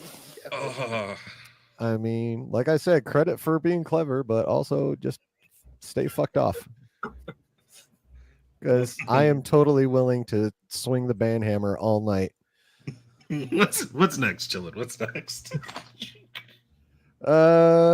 Do you guys think the cameos are good? Were good for the show, or even Star Wars as a whole? Who's No. going first? I don't like the I'm with you. cameos. I think that Jack Black and whatever did good, but it definitely pulls me out. When I see them, it pulls me out. Especially that type of cameo. I guess, like, well, and even like Kiadi and stuff like that. Nah, for this, but like in Mando, getting Bo, getting all the like different small side characters just across the timeline. Like, if it makes sense for the story, sure. But it has to make sense for the story, and they're even kind of pushing the what word am I can't speak. What word am I looking for? What the seams? I was gonna say streams. They're pushing the seams on that one. As long as it makes sense for the story. Cameos like Lizzo and Jack Black, hell no. I mean, it just like Scotty said, it just takes you out of it the second you see him. As much as I love me some Jack Black, but Yeah. Yeah, And for me, Lizzo- this is just Those two completely took away from the OG Christopher Lloyd being in it. yeah. If it had been just Christopher Lloyd as the guest star, great. That would have been great. And his role was so like it's such an ancillary character that they made so good. That was well done. Yeah. That's how that type of cameo should be done if they do it. Like, honestly. yeah. I just wasn't a fan of like the usage of these. Like, wasted quite a bit of good potential stuff that people wanted to see for years. So I did not like this one at all. And then I mean the Jack Black one and Lizzo. I love Jack Black, and I could have definitely dealt with him not being in there. So Well, what the biggest slap in your face cameos for Acolyte were, like we keep talking about, were Plagueis and Yoda. They didn't even get words out. They're just kind of there. You're like, oh, thank you for dangling that carrot. Like, that's the first time we see this dude in live action, and it's him creeping around a corner, just like everyone was in this show. So, well, like someone in the writers' room somewhere. He looked good. Why Like, did he look so good? Though? if you're Yeah, gonna he spend did some look money good. and you do spend it on him, at least give him the agency to, like, if you're gonna put Plagueis of all people in there, you can't have him creeping around there for a second. Sure, Yoda, as much of it as BS as it is, just to kind of put his ears in there for half a second and like cut to black, like whoa, there goes the season. If you have Plagueis in there for the first time in live action, first time in a different book besides a book, Y'all brought it up. Y'all that. fucking brought it up. I knew he The was ninth iteration.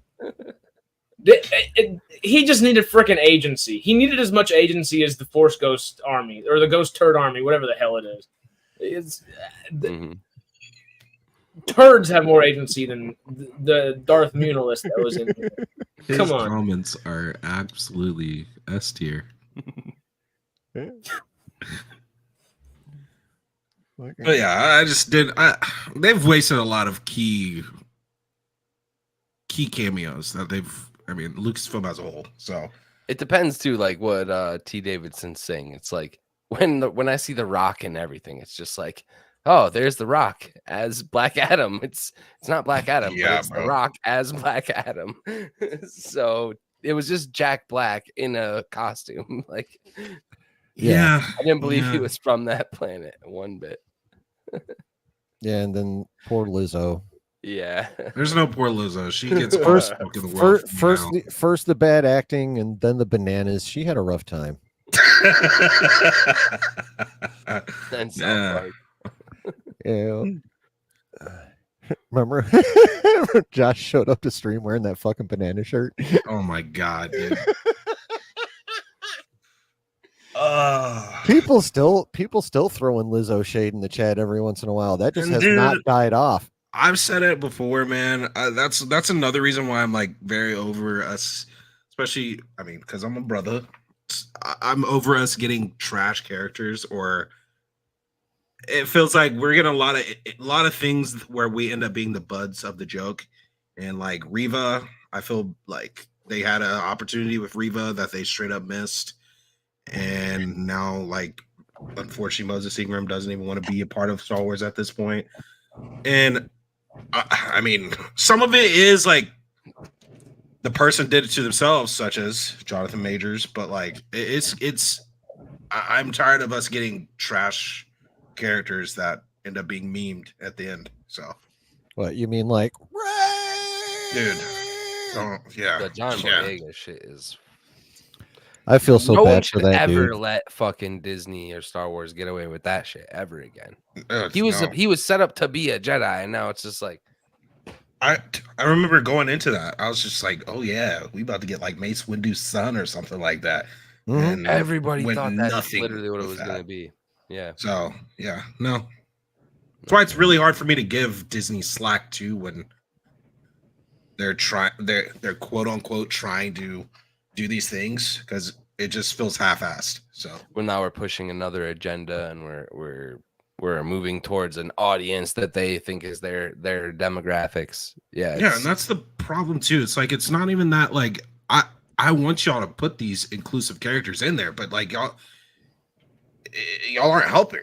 Y'all aren't helping at this point. So I mean, is how they do. Rob says, I don't care about cameos unless they advertise specifically about those cameos. Wouldn't that then just be like a spoiler? Isn't that just a character in the show then? Yeah. He's talking about, I think something like he's specifying is like their BS way of marketing. Like, oh my God, we're like I guess like we were talking about the other day on Afterthoughts. I still haven't watched Tales of the Empire, but like y'all said, Vader's in there for literally 6 seconds, Bro. and 4 of those seconds are in the trailer. And I guess the example for that would be Acolyte, where Vernestra finally uses her light whip, and what the hell does it do? Glorified fly swatter, like you said, Justin. Like it's just that's what we get out of that. You put that in the trailer, have us hyped up for weeks on weeks on weeks. Oh, we'll finally get this cool shot, and then, all right, we just had a badass episode walking through the woods. What's gonna happen? What's gonna happen? Zap, and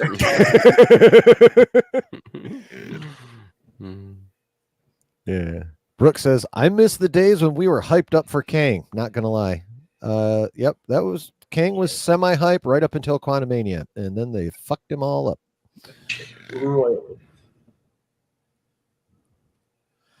Stanley says Thrawn and Vader are in Tales of the Empire, both in the trailer. Yes. But at least Thrawn got to speak. Vader guess I'm walked just in, different. sat I don't down, care and about- breathed heavily. Ooh. Referencing Buck Rogers. You should be too. I know. Somehow Palpatine returned. What's I mean, if he wants to take the time to keep making alt accounts or bots and then driving up my engagement with bots, I'm down for that. I'll just keep stomping on the bots. Dude, how many fucking Google accounts do you have? Right? Oh, I'm sure he's got to be into like fucking Yahoo, Hotmail, Outlook, fucking probably a work email or and each of those have an alt account. Oh, Yeah. man. You have a nemesis. Yes. A dyad in the flush. I mean, that is how a lot of people do think about the dyad. Yeah. Oh yeah, AOL still a thing? AOL, I remember when AOL was Comcast. I remember when AOL was new. Mail.com, yeah. You've got mail. And that goddamn dial-up sound. I don't miss that. I don't miss that at all. Do any of you even know what the fuck I'm talking about? Oh yeah. Okay. Oh yeah.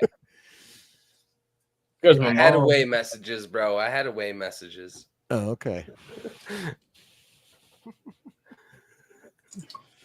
Did that one, did that one, did that one, did that one, did that one. All right, just for shits and giggles. And I probably already know the answer to this. Nothing funny about Star Wars, bro.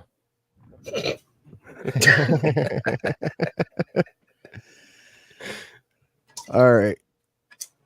What are the chances you think Lucasfilm actually greenlights a second season, percentage-wise? Not should it? Not should it, but what Okay. percentage chance? I mean, I don't think. Well, Scott might think it deserves a second season, but I know the rest of us don't. But yeah, what's the What an percentage? assumption. That's crazy. Yeah, why are you gonna assume? Yeah, you're right. I mean, Deserves, I don't know. Probably gonna get it. Yeah. Yeah, I mean, you're not putting in Plagueis and then not doing something else.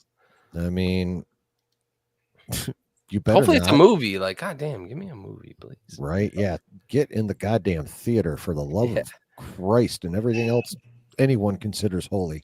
Like shit. Star Wars was built in the cinema, and it needs to get the fuck back in the cinema. I personally think they're like 100% getting one. I don't think Kathy will let it not get a second season. Right. So I don't want to say this, but I almost think it's already in the talks. I'd give it a 20% chance. Simply on, if we want to just go off that chart and like literally we're thinking about it from a business numbers, and she has to, as an executive producer, as a CEO, has to think about it from business numbers. If they didn't give a second season to Obi-Wan when they had it already written out as a film, the first one was already, they had a trilogy already written. So they have a second season treatment technically already for Obi-Wan. I'm sure they have a second season treatment for Book of Boba Fett. That we already saw got heaps numbers of what above what we got for Acolyte. I think just those alone show that they're not going to do that. I think if they were going to do it, they would have said, okay, we're going to do 2 seasons like they said Andor was going to do pre-Andor releasing even 1 season. I think that's the only way that this was for sure. And with the viewer numbers they got, even though I think it's one of those things where like, hey, they're going to be pushing for it. Some people are going to be pushing for it. I just don't think it's plausible or really. I just don't think it's going to happen. I give it 20% chance. Don't leave it out of the realm of possibility, but yeah, That's a very strong argument, though. The viewership. it's just not there. Simply, even if you double those numbers, which realistically they're not going to double. That graph is not going to double. Even if it did, there's no reason to. And if you're not going to do something like Obi-Wan or Book of Boba Fett that got almost twice, And the crazy thing is it can all just sit on the burner too. Like they don't have to at this point until we beg for Plagueis. I don't even think people are going to be begging for Plagueis at this point, man. Right. I'll Well, wait. Quick question that came to mind, if you don't mind me asking one. Go ahead, man. Because we like the Kai Patterson cuts. Obviously, I haven't watched them yet, but we talk about them all the time. Where that's kind of like people are like, cut everything down into a freaking movie from what it should have been. If Disney were to recut their TV shows into films and just do like a quick kind of small release, would you be okay with that? Would you prefer that if they recut and maybe did a couple reshoots to make things form fit a little bit better, or not? Too much, too little, or too little, too late, or maybe that's something that might do some good for the fandom and bring some good merit back. I mean, I've seen the Patterson cut, and that is so much better than the show as a whole. But again, it just depends on who you're writing. If you hire Joby Harold to write the movie, you're still fucked. Yeah, So, that's true. but yeah, I think a lot of these shows, the way they were written, most of them probably would have benefited from that. I don't think all of them would, but I think more than half would have, and that's too many. If we're talking Acolyte, I would say no, because it's more so. I ain't gonna lie, this is more personal to me, because I would personally say I did not like how it stomped on Anakin. I did not like a lot of the playing around with how we see things in the future with the Jedi, and like how weird and predatorial the Jedi now look, in my opinion. I don't like that look. I wanted to be a Jedi. So now I'm not gonna lie, bro. Look, Jedi are weird. Jedi are fucking weird. I don't like feeling that way about the Jedi anymore. And as I said, Anakin is one of probably my favorite character. I don't like now because in my mind, it might not be how everyone feels about it, but in my mind, it really does play around with how him being the one is seen, in my opinion. So I just personally, I wouldn't have, because you can't change that up. That's a key part of the story. You can't change that up in a movie either. So I think they got like a weird formula going on over there with the TV, because every show does these like flashback scenarios where it's like it's almost like we, us sweaties who know everything, don't need that shit. But they know there's a general audience that kind of does need that shit. They have failed on every front trying to balance that, as far as I'm concerned. Like the flashback are the thing that took most people out of Boba. We know Boba as a badass. Who is this guy now? So it's like they're not able to link the past with the present, I think, across any TV show so far. And maybe Kenobi did it best, but that's because it's pulling at our heartstrings with Anakin and him. Exactly. We know that history. No general audience needed to see that to know they were brothers. So once I think the TV can figure out how to close the gaps between what they're trying to do with the old and the new, maybe they'll get better. But right now we're stuck in this polarized area where it's like you got OT over here, you got prequel over here, you got sequel new. Like people that like me, I was like, yes, it's something new. It's something outside of a timeline I don't know about. The only shit that I'm really interested in this show now currently is like, okay, Chimere is a character I've never heard of. These twins are characters I've never heard of. They're one mind split into two people. One of them's complete memory has been erased by the Jedi. The Jedi are going to try to manipulate this person further now to catch the other two. I'm interested in that story. Nothing else. They're two Darksiders that are off grid, bro. Anything could happen. People speculated this was like the start of the Knights of Ren. That would be cool with me. I'm cool with that. Like, if it's not related at all to Plagueis, and he's just like, who are these people? How did this happen? I don't know. There's so much speculation, and that's what gets me excited. going forward. I think the Acolyte, just because of the way this show ended up being put together, definitely could benefit from cutting out. Even though I said the show is bare bones, there is still like excess stuff. Call it bone spurs. They shave off the bone spurs and rebuild the skeleton a little bit. I think that could actually make a decent movie. Not like a banger or a slapper, but it could make a decent movie that would probably be enjoyable to watch. Chimera needed to be way more hyped up. Oh yeah. Everybody's favorite character. He should have been the spotlight from episode Well, 1. They advertised the show as being from the Sith perspective, so yeah, he definitely should have been the focus. Didn't need to be that much of a secret, you know. Like we could have been in on the secret. I mean, we were in on everything else, so it's like, Right? might as well give us that. I guess Leslie's original idea was not even to reveal it was him till the second season. Oh, thank Like that was her God, original that shit, idea. know. And that's the thing too about, man, I had high hopes for this show. Like put together, put away all the you know the PR, how all that stuff. I was like, coming into the show, Leslie Headland has a huge Opportunity. Knowledge.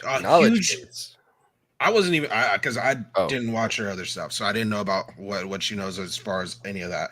But she has a huge option and a wheelhouse to play with. She gets the Force, she gets Jedi.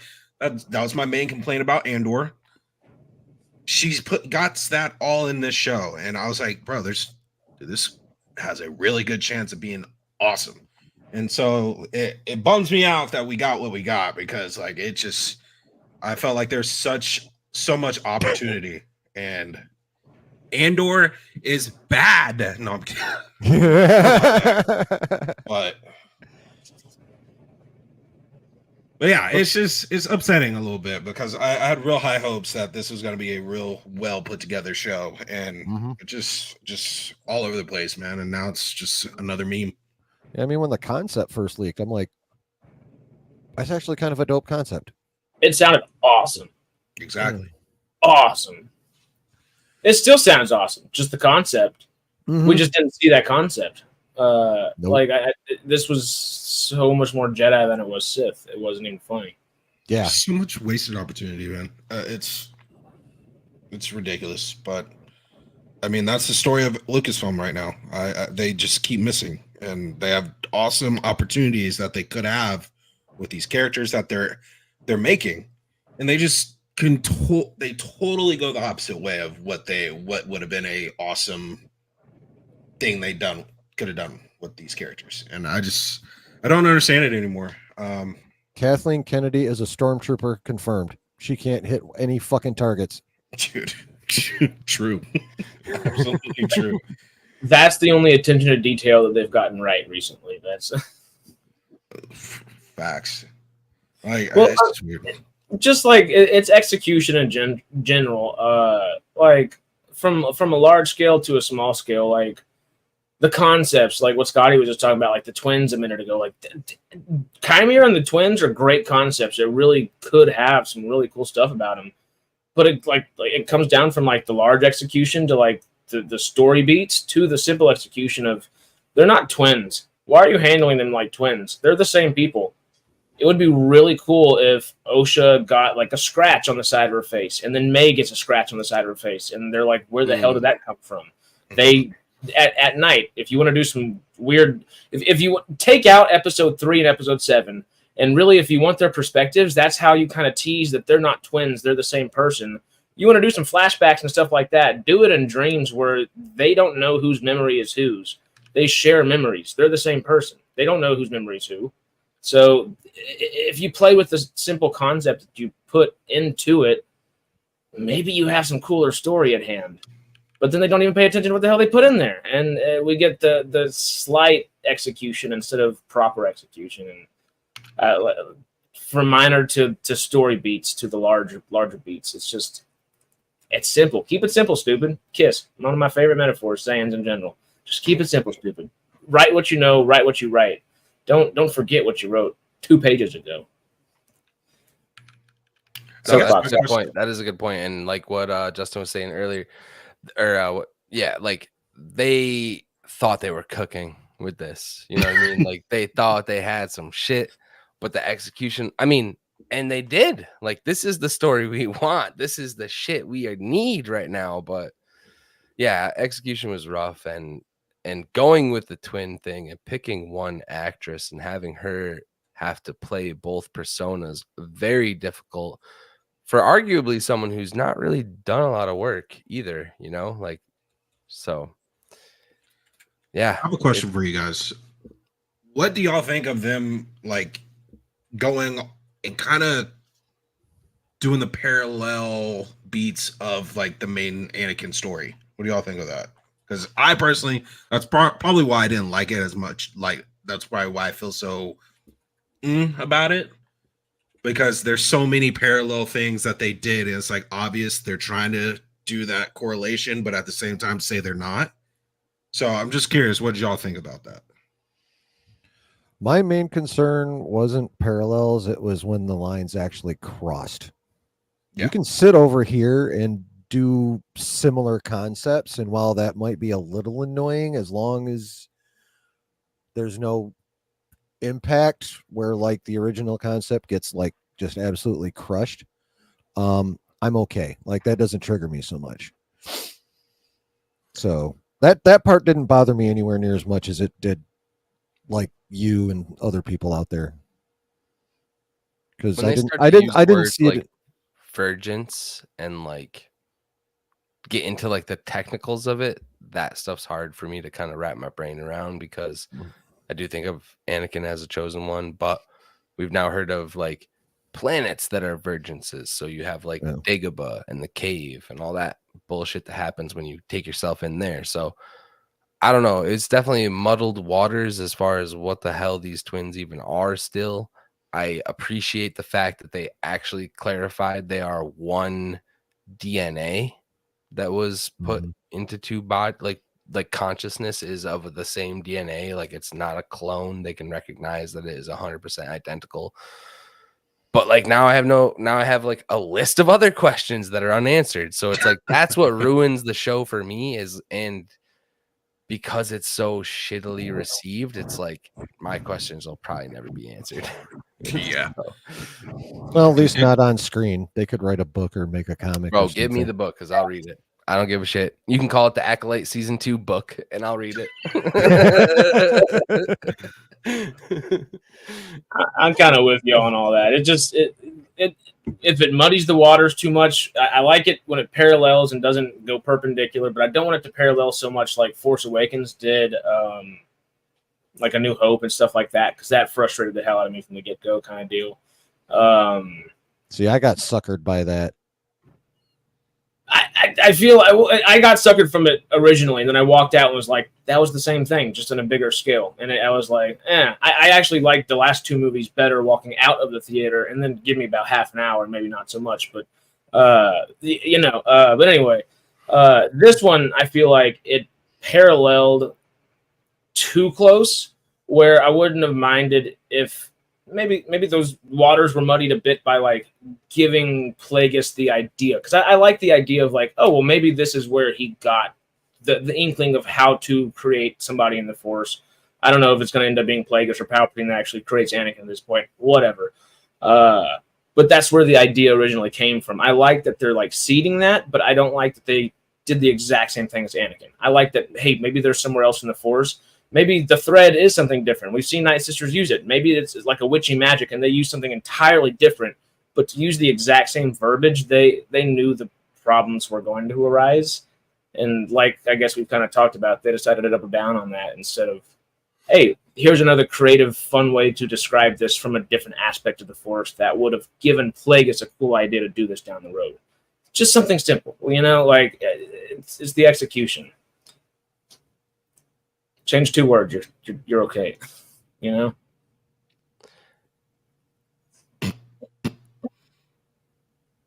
Can I respond? Do it. Yes. Do it, because this is an explanation that a lot of people are using for the Virgin. I'm not even like, yes, you use the virgins. Use the, I'm mainly responding to Icarus right now. The father thing.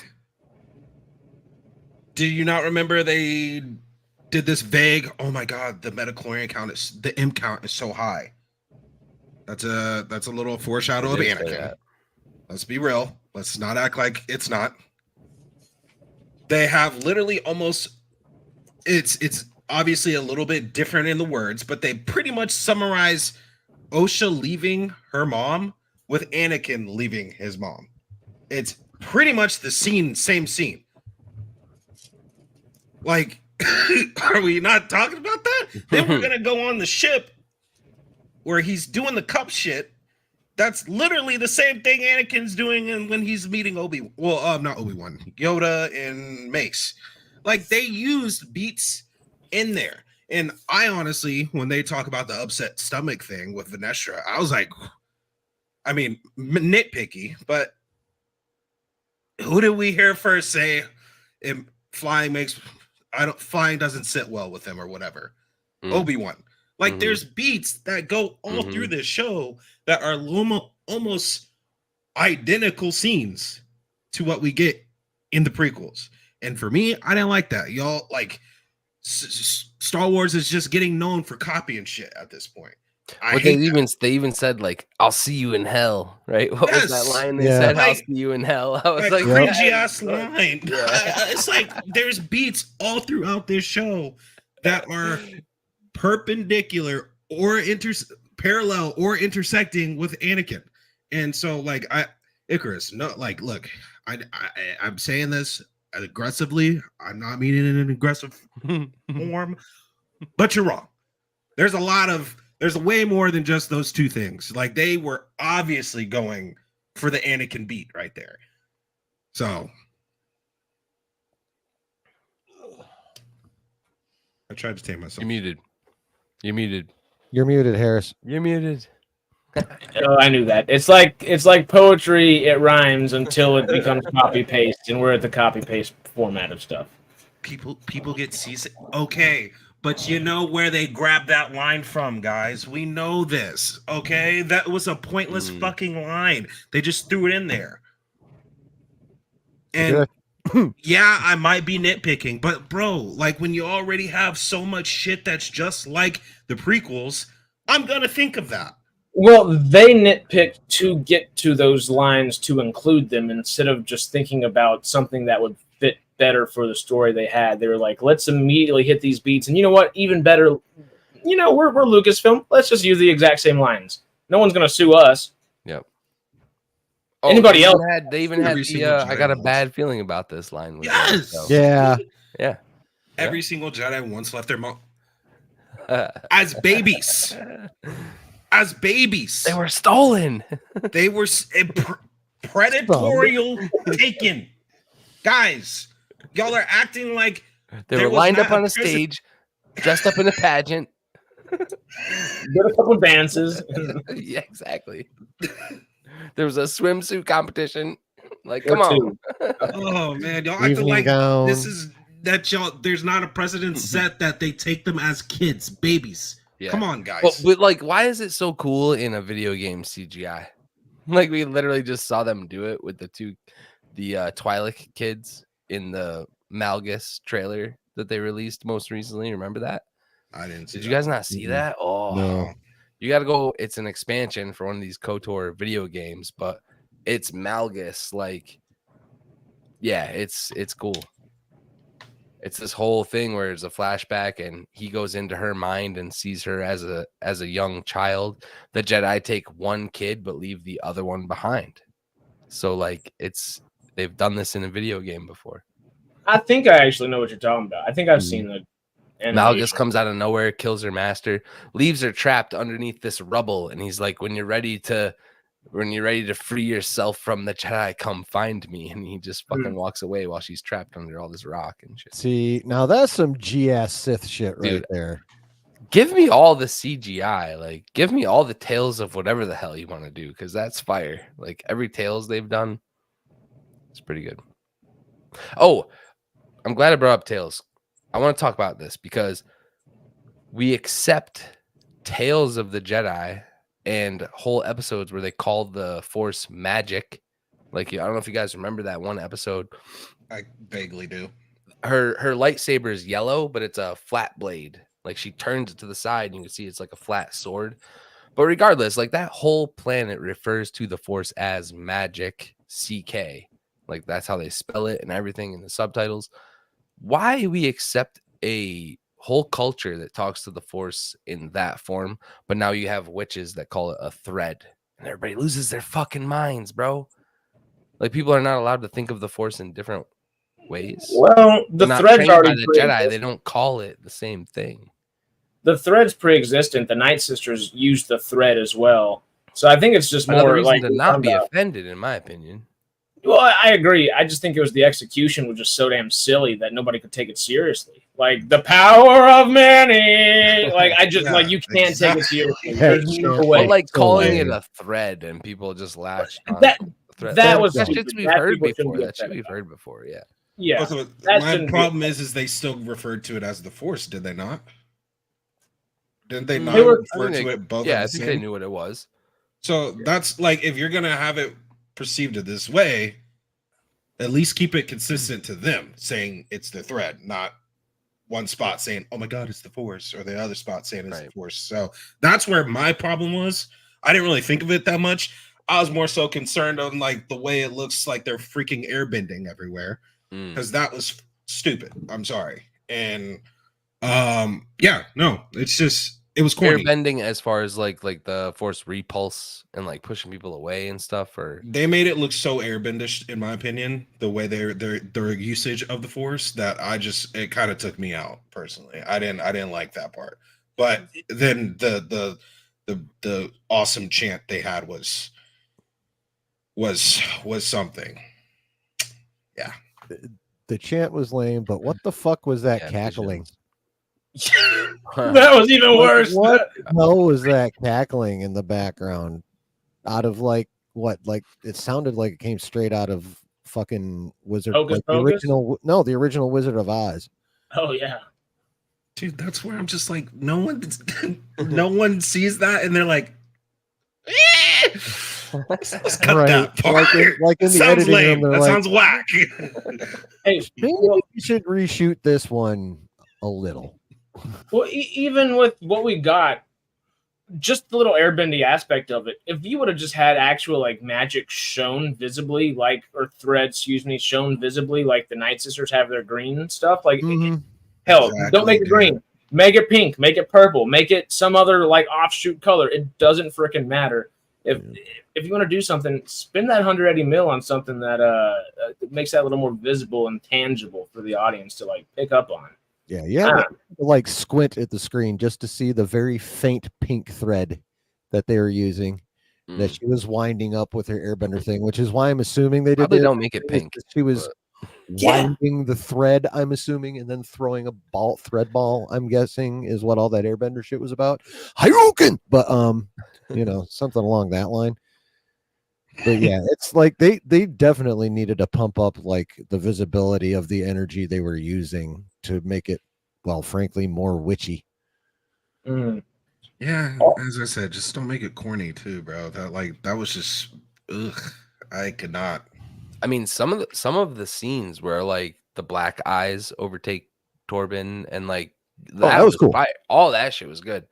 But you get lost in it because we don't know enough about it. We don't know enough about what Anastasia is really capable of or what they really even did to create life. Like, that's a pretty big part of the show. You might want to have revealed or try to technically tell us how that happened. And there's just no consistency with what they're showing us either. Like, we see this cool, badass possession. We see a couple cool, badass possessions. And you're like, this is some cool voodoo stuff going on. Like, I'm in it. And then you do get your power of men, and you're just like, okay, now I can't take it seriously. Like 2 seconds ago, we were like doing some badass stuff, and now you're being silly. Tonally, you're not staying consistent. And then within the story of what they're able to do, like Mother Anastasia, like going all evil ghost on us for a few seconds, which looked sick. Honestly, Black Smoke would have looked sick for these witches. That would have been cool because when they utilize that stuff, they look awesome. But then what? When Master Andara comes down and frees Kelnaka, all these witches are dead. What happened to the power of many? What the hell happened to it?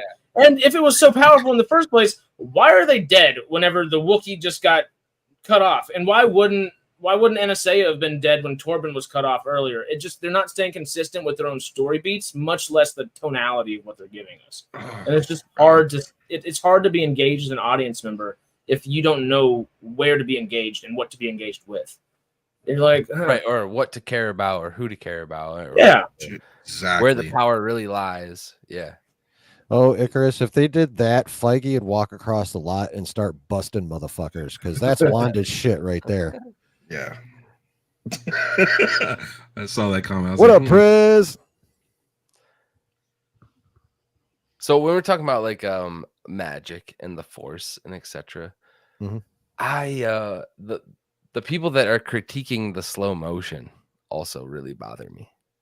So I remember many moons ago when Crouching Tiger, Hidden Dragon released with the wire work, and everybody was like ODing on that style movie. We were going to watch that shit, and it wasn't even in English. You had to read that fucking movie, and people went and watched it 3 times. Now it's like you can't slow-mo wire work up a stairwell and like kip over it.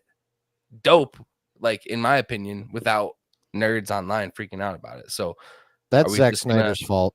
so we're just gonna do the prequel trilogy where Obi-Wan and Kenobi, or Obi-Wan and Qui-Gon are sprinting to the end of the hallway, but we're just gonna do a swipe and show them there, right? We're just gonna pretend they did it in our minds, like I don't know, the wire work and the slow-mo, like that's how you show Force abilities. Like, Are we there's no talking way like to the do it. last episode specifically? Right, like people Okay. of them floating down, or there was a lot of it. Like he does this like Liu Kang like kick 3 times off the chest, or there's other moments where they're using wire work. I thought it was well done. I like that. I thought the wire work was sick. Yeah, I'm here for Crouching Tiger, Hidden Jedi, and Force Fu. Yeah, like 1000%. my problem comes when it's just like not even. It's what's the word? It's just boring movements. That's when, if you're doing a slow-mo, I expect it to be something fucking epic. I'm just gonna be honest. Like, for main example, so like this one's probably 10 times worse because I played football. I don't know if y'all have seen All American ever, but this show, it's about a kid playing football and whatnot. He runs a route and just catches a simple pass right here to the chest. They slow-mode that shit.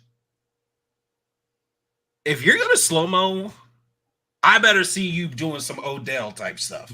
I don't want to see some simple movements or just everyday shit. But for me, it wasn't that big of a deal. I mean, also you're talking about that didn't like. Did they actually slow-mo, or is it just wire work? I don't remember. People are just complaining about the wire work and calling it slow-mo and saying it looks weird. Yeah, it's like that's bullshit. They're being a little extra. Yeah. Okay. Like I think Aaron Make sure I wasn't. He said it. Snyder put bad taste in people's mouth for slow-mo. So even though wire work can do it, yeah. Wire work is not slow. It's like in camera at actual pace. So like that's not slow-mo, but I guess just the feel of it does, and that throws people off because it's BS. Come on, yo. I'll say this. I prefer what we got right there for Ezra to have been doing that when he was sweet hyping Jesus. up this Force Kung Fu that we're getting, and then we got the dog shit stuff that we got. So Yeah, Ezra's was lame as fuck. This was That was so disappointing. the Acolyte's martial arts is galaxies beyond what the fuck we got in Ahsoka from Ezra for sure. they're gonna throw the lightsaber like you didn't need it, bro. You needed it, man.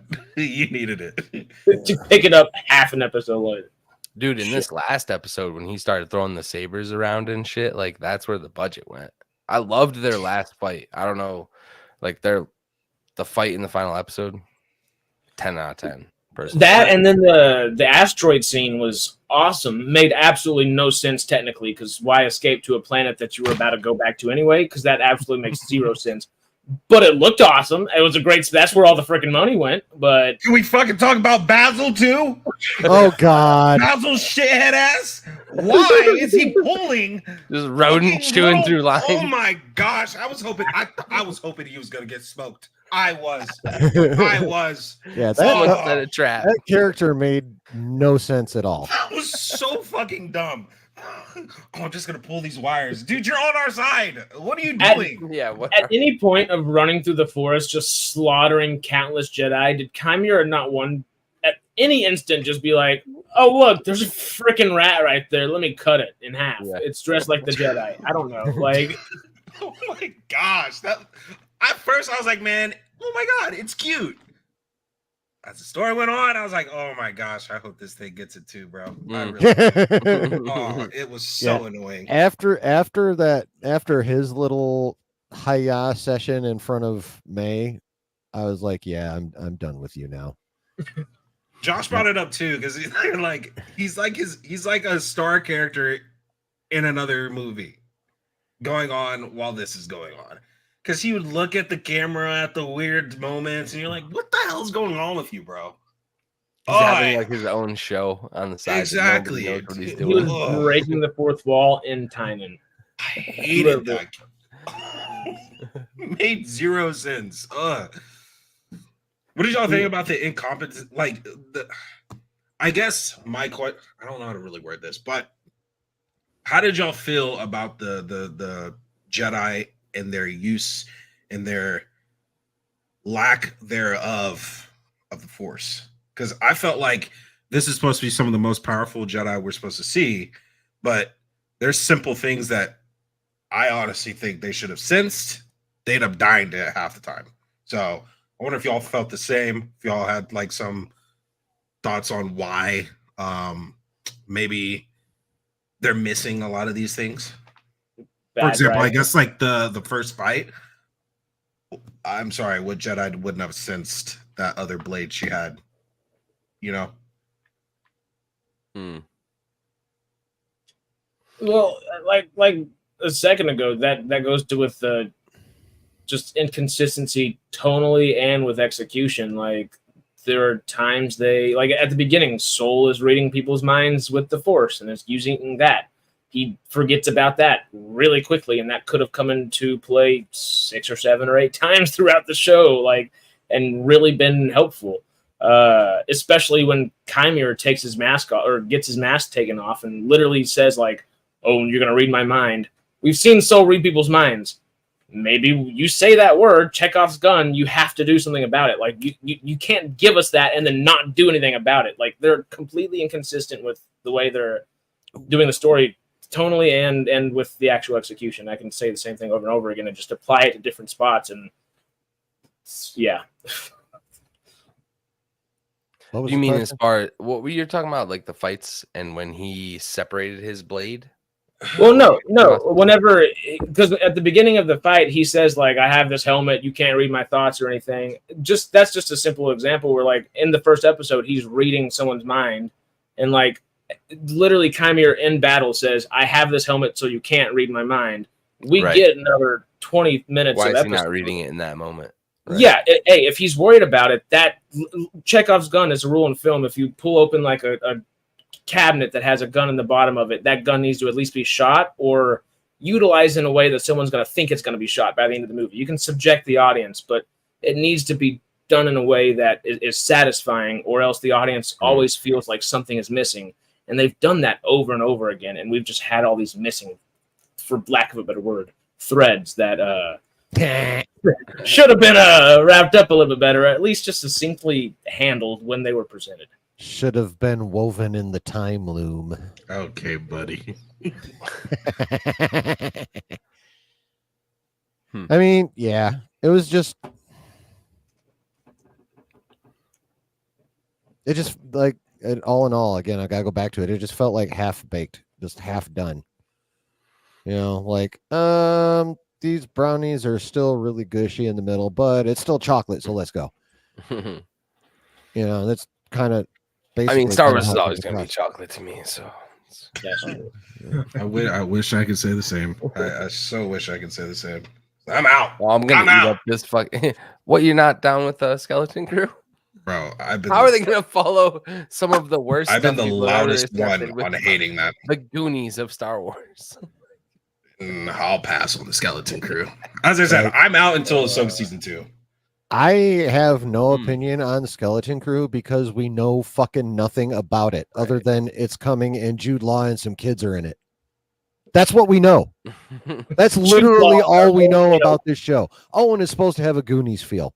Oh, actually, we do know one other thing. Remember, the pirate from season 3 of Mando is supposed to be one of the Oh at shit, least that's like right. bigger characters Oh, in yeah. that show. That guy. And that's what we have to go off of. One of the episodes in season 3 of Mando that was supposed to be one of the cooler ones that ended up being complete shite. Not complete shite, but it was still it was one of the better episodes of season 3. But at the same time, it could have been so cool with all the pirate stuff. And I guess we destroy the pirate ship, and the weakest of all the pirates is going to be the main antagonist for the new show. So Yeah. I'm excited. Yeah, I'll definitely be missing that one. I can't Yeah. help myself. I'm at least can't gonna help watch it the first either. I won't. episode. I'm gonna at least watch the first episode. If it bores the absolute shit out of me, I'm probably gonna be out. But I don't know. We'll see. I'll probably end up watching the whole goddamn thing, knowing me. Now, would what usually say the what same, it's but going to after come this- down to is not whether I watch it, but whether I choose to talk about it. That's more the decision. I'll probably end up watching the goddamn thing, but I may not want to talk about it after. Yeah, no, I will miss this one. I think I'll be okay. I think Oh, probably. I think I'll live without seeing this one or season 2 or whatever else they got going. I'm It's going not to gonna watch be great. Andor season 2 because they're supposed to ramp the action way up, and I want to see Damn. how they do with that. Everybody gets AK-47. Let's go. Damn. Oh, the 6 AK-47. telling of how he stole the Death Star planes. I can't wait. Dude. Tell me that story 25,000 more times. I'll watch it. At least it's told well. Sorry. I'm sorry. Bro, I don't care about the OT. I don't care anymore. I grew up on that shit. Oh, I've so you don't watched like all of it. Andor? You don't like Andor? Please say yes. Please say yes. You don't like it, right? I don't like it. Yes. I don't like Andor, dude. I don't like Andor. I'm sorry. I saw Andor in Rogue One and it was bad. Thank you. I didn't need to know about the prisoner's feelings. I didn't even know about who built this shit. Preach. Again. Yes. I also don't need the Bad Batch season 5, 6, Thank 7, you. 8. I don't need clone stories, please. Can I we just don't move need on? the copy paste Bad Batch. Come on now. No. No, Well, I it's want over. But the new Star Wars we're getting God. is the Acolyte. So Andor at least wasn't copy paste. We at least got that. We got a good, fresh story out of it. Of course, it was treading on Story not that so we fresh. all know all of their fates. It wasn't treading on anything fresh per se, but it gave us a everybody fresh story. dies. We get it. Exactly. Vader goes and kills literally all of them. It's great. Yeah. I hope Cereal Boy goes first. Oh man, I don't even know who that is because I didn't. Yeah. finish Whatever the happened to damn- Broom Boy? Oh Oh, god. yeah, he Oh, died. yeah, He's no, died. He the- died already. The kid at the end of He aged TLJ. out. I know. Broom Yeah. Boy is Serial Boy's son. I'm surprised. Well, Broom Boy hasn't been born yet, technically, because he's at the end of TLJ. He got recruited. He got recruited for the first the New Order or whatever the fuck they called it. And Yeah. he died in that. So that's what happened. Oh, Yeah, man. no, dude, no. How More much Andor bigger hate. of a Death Star Unfriend. are they going to build in the next trilogy? Look, Icarus, don't unsub my friend Chillin. Yeah. My remarks are not of him. Okay, I stand by what I said. Fuck Andor, but I'm a shill. He Don't doesn't listen say to me. that. Oh. he doesn't say that. He loves Andor. Kind of. I don't know, actually. I enjoy Andor as a sci-fi television show, but it does not in any way, shape, or form deserve the Star Wars sticker on it. Say it again, bro. Star Wars fans are so forgetful, dude. So forgetful. Y'all, everyone, go back to your little fucking statistics chart and pull up the Andor views. Oh, I already knew. You remember? it was a Oh no, bummer. no. You remember the first 4 to 5 weeks of the Andor show and who carried that, right? It were the people who had no idea it was even a goddamn Star Wars show, and they were just like, "This is a really cool spy thriller." They were watching it because it was a cool show, not because it had anything to do with Star Wars. Andor is OG Star Wars. I mean, okay. No, Andor was a spy thriller until they said, "Hey, here's Death Star." And let's just sprinkle in little bits of, you Yeah. know, Anakin's pod racer in here. Yeah. Or no. No, Rogue One was better. Let's move on. I love Rogue One. I enjoy a lot. I like So Rogue good. One, Dude, especially what's his goddamn name? The Force Temple guy. Oh, Jared Jared Imlay. Yeah. Yeah, him. I love him. Who's the actor? I love him too. He's the It Man guy. Donnie Yen. Donnie Yen, yes. Donnie Yen, I love there you Donnie Yen in anything I see him in. He kicked ass in Rogue One, literally. He kicked ass in all 4 Ip Men, again, literally. And fucking what? John Wick. Couple John Wick movies he's in John too. Wick. Yeah, Oh, the most he's in the recent last. Yeah, I saw him in the last one. Yeah, oh, the last one. But yeah. Playing another blind dude with a freaking sword who's Yes. badass. Oh, so that's two blind ass whoopers he's played now. Cool. I think he's actually played more than that, but those are like the 2 biggest ones. Oh, okay. I just great. don't remember. I just don't remember. I love Donnie Yen. Donnie Yen's cool. Ask me about Andor, I'll tell you Vader was lit. Not my Star Wars.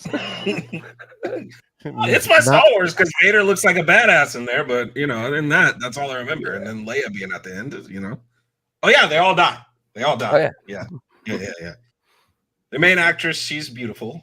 That's it. You know. I don't remember anything else from that show. Oh, that movie. My bad. It was a movie. Yeah. I don't see the love for Andor at all, but hey, people do. Interesting enough. Viva Andor. I like quality. It's like Sorry. Tell me a good story. I'm happy. I am not denying Andor's quality as a well-crafted, well-written, well-acted television show. It's just not Star Wars. I am. That is a bedtime story wrapped in each episode.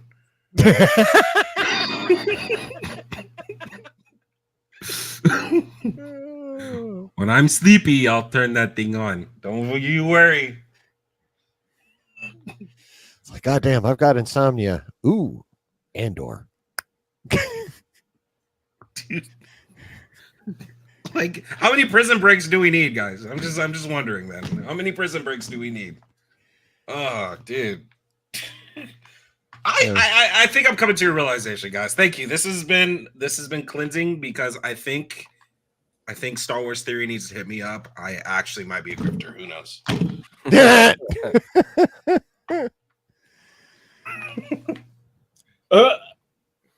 Icarus, I'm joking.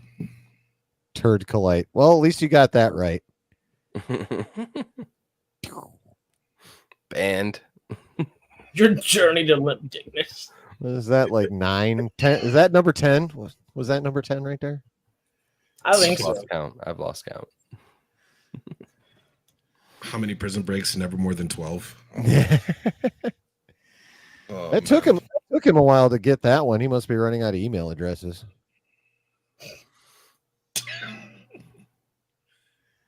I think it's been a minute since he showed up. Like, what original can Star Wars actually do now? Because they're kind of messing up a lot of it.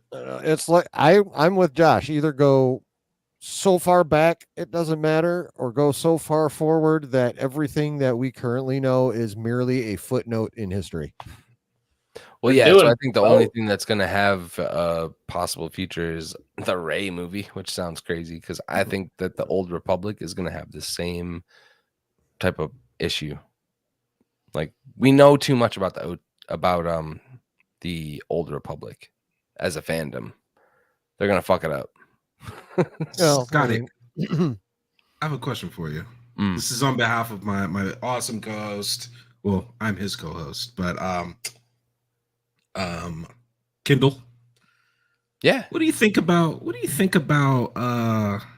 Star Wars getting rebooted? I actually would love it. What? I mean, hear me out. How many Batmans do we have?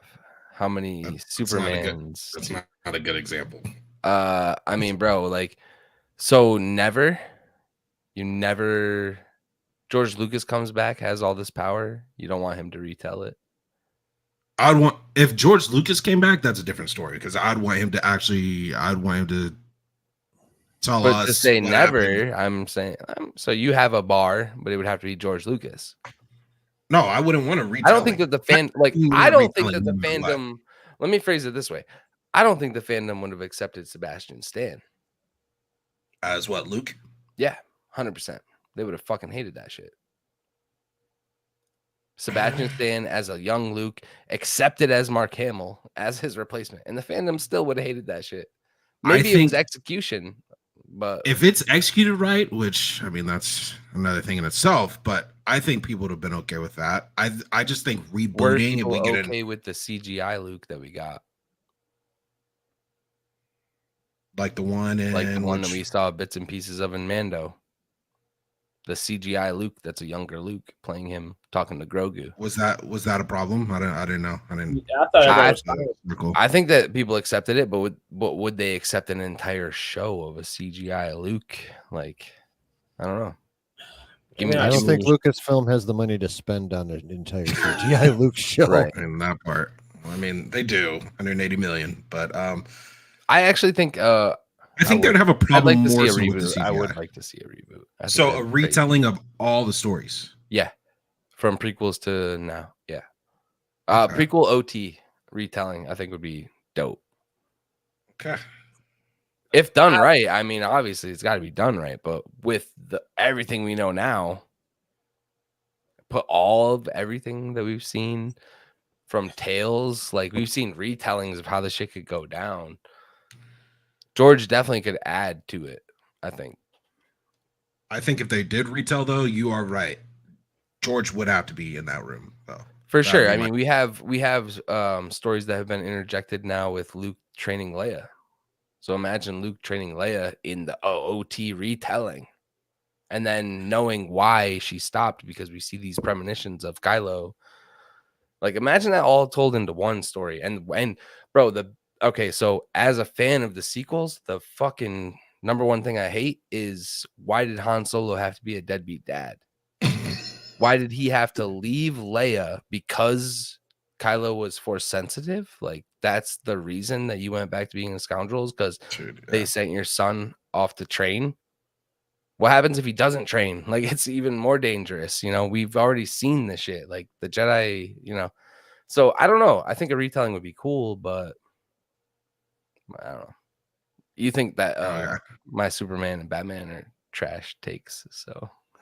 No, Luke you're Skywalker talking is just untouchable. I mean, no, you're talking to has so somebody many that Bruce doesn't like. Waynes and so many. You're talking to somebody that doesn't like Batman. So Yeah, doesn't okay, like Superman. okay. So that's.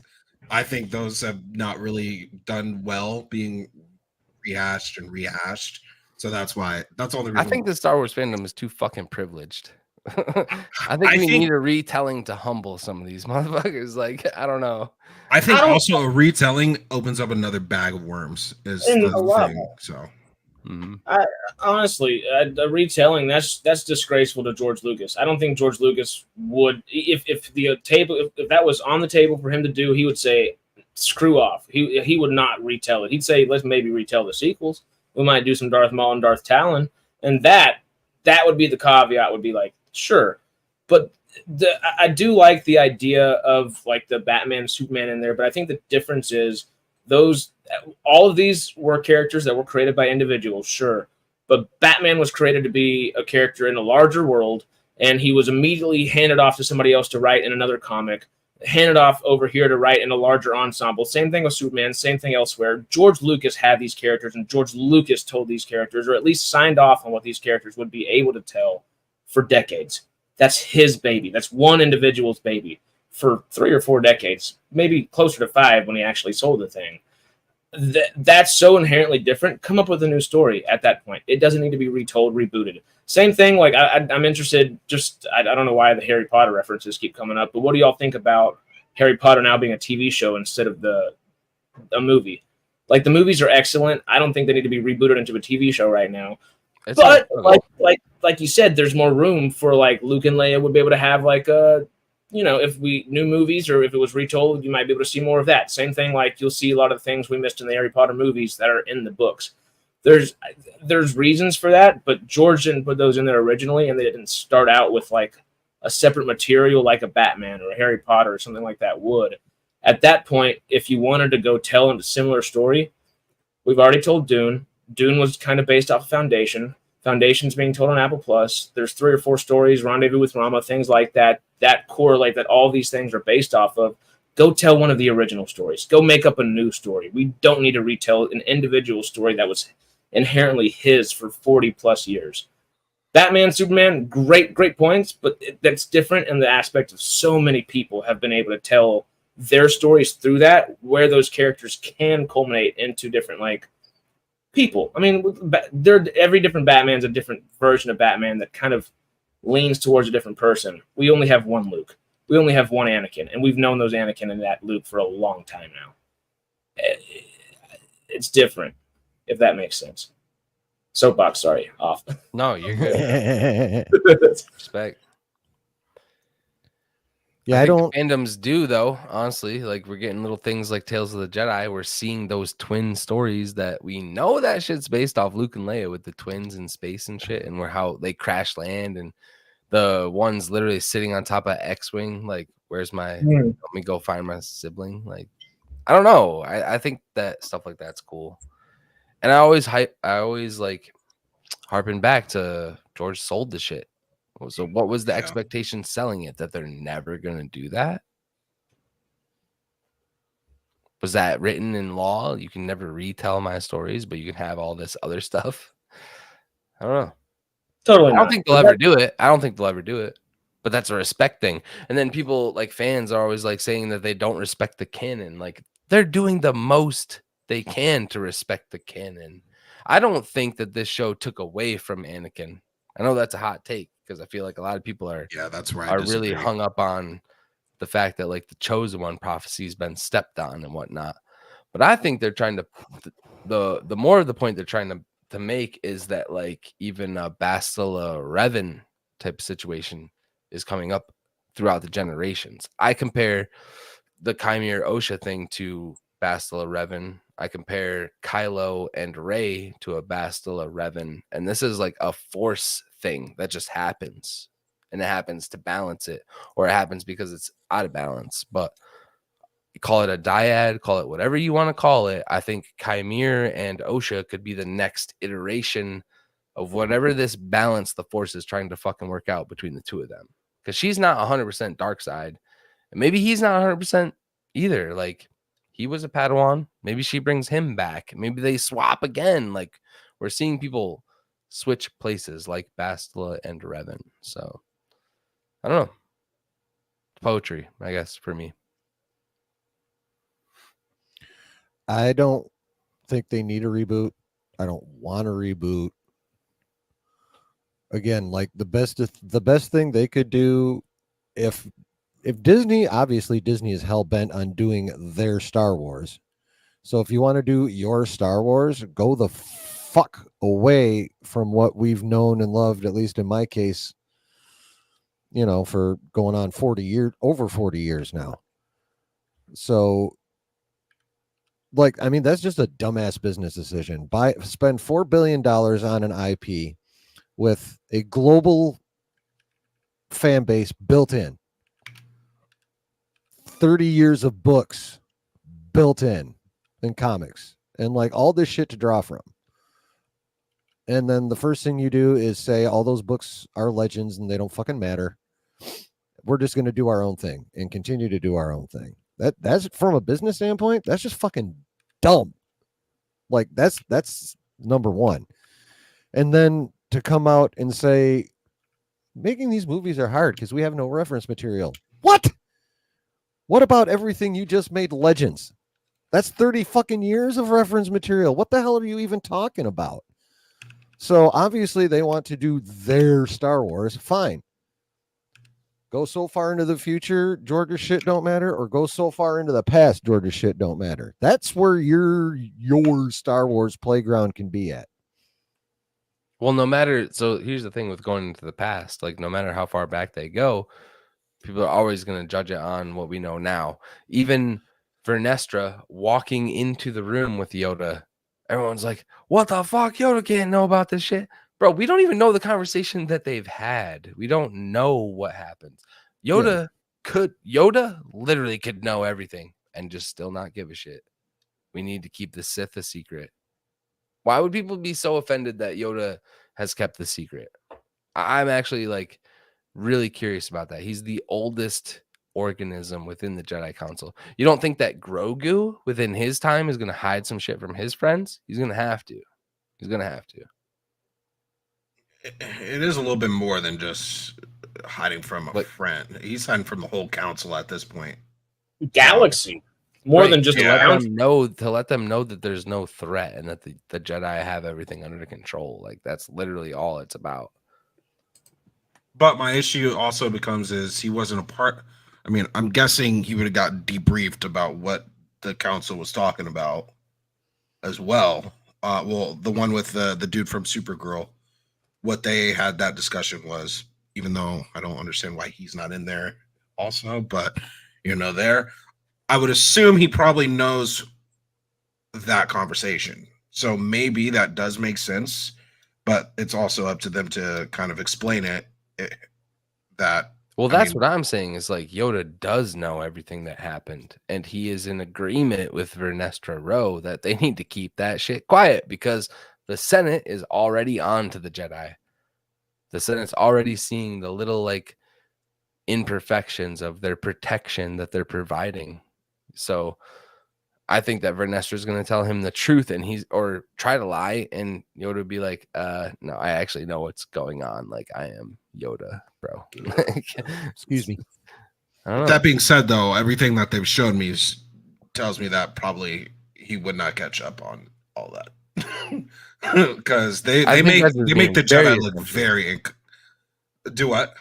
I think you're just assuming a lot. It's Yoda. Oh no, I'm assuming, but I'm just going off of how they've painted it. These made these Jedi look very incoherent on a lot of stuff. That why at this point would I think Yoda would actually pick up on that at this point? But again, he didn't pick up on Palpatine. Oh yeah, Palpatine. No, yeah. So, and Palpatine learned it from Plagueis, who is the actor now. So yeah, I don't know. A lot of questions. Then again, it's not Palpatine.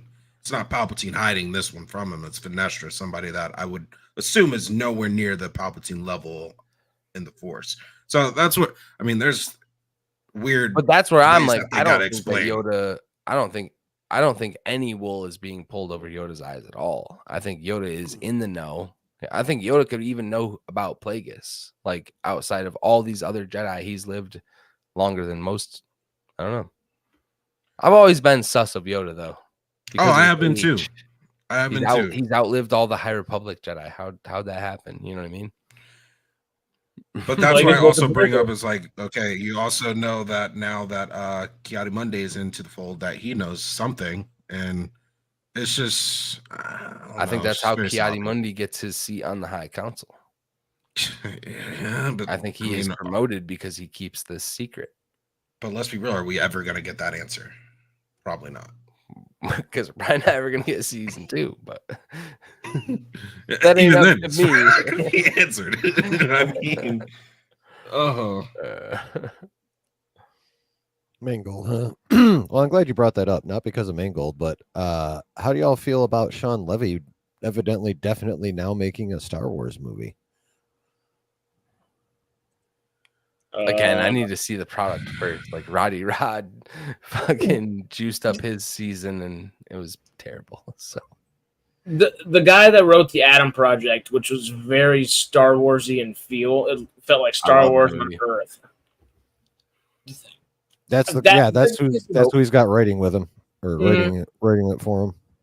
That gives me some hope. I just don't believe it'll actually happen. I mean, maybe we got to see either the Rey, Mando, and Grogu, or Mando and Grogu, if I can speak, and the Mangold movie happen first. We need to see those 3 movies happen before that could ever happen. Oh yeah, totally. Or the Taika movie, if that's actually a thing still. Shit. Where we start. Is it really gonna happen? Like, come on now. When do we get the point where I don't know, Kathleen Kennedy throws him under the bus for having a difficult schedule or some shit like that. Dude, I need to see actual trailers before I believe that they're actually going to make a movie or a TV show or whatever the hell they're going to do. Because Disney has no credibility right now if they're going to finish something. I still don't know if the Rey movie is going to make it.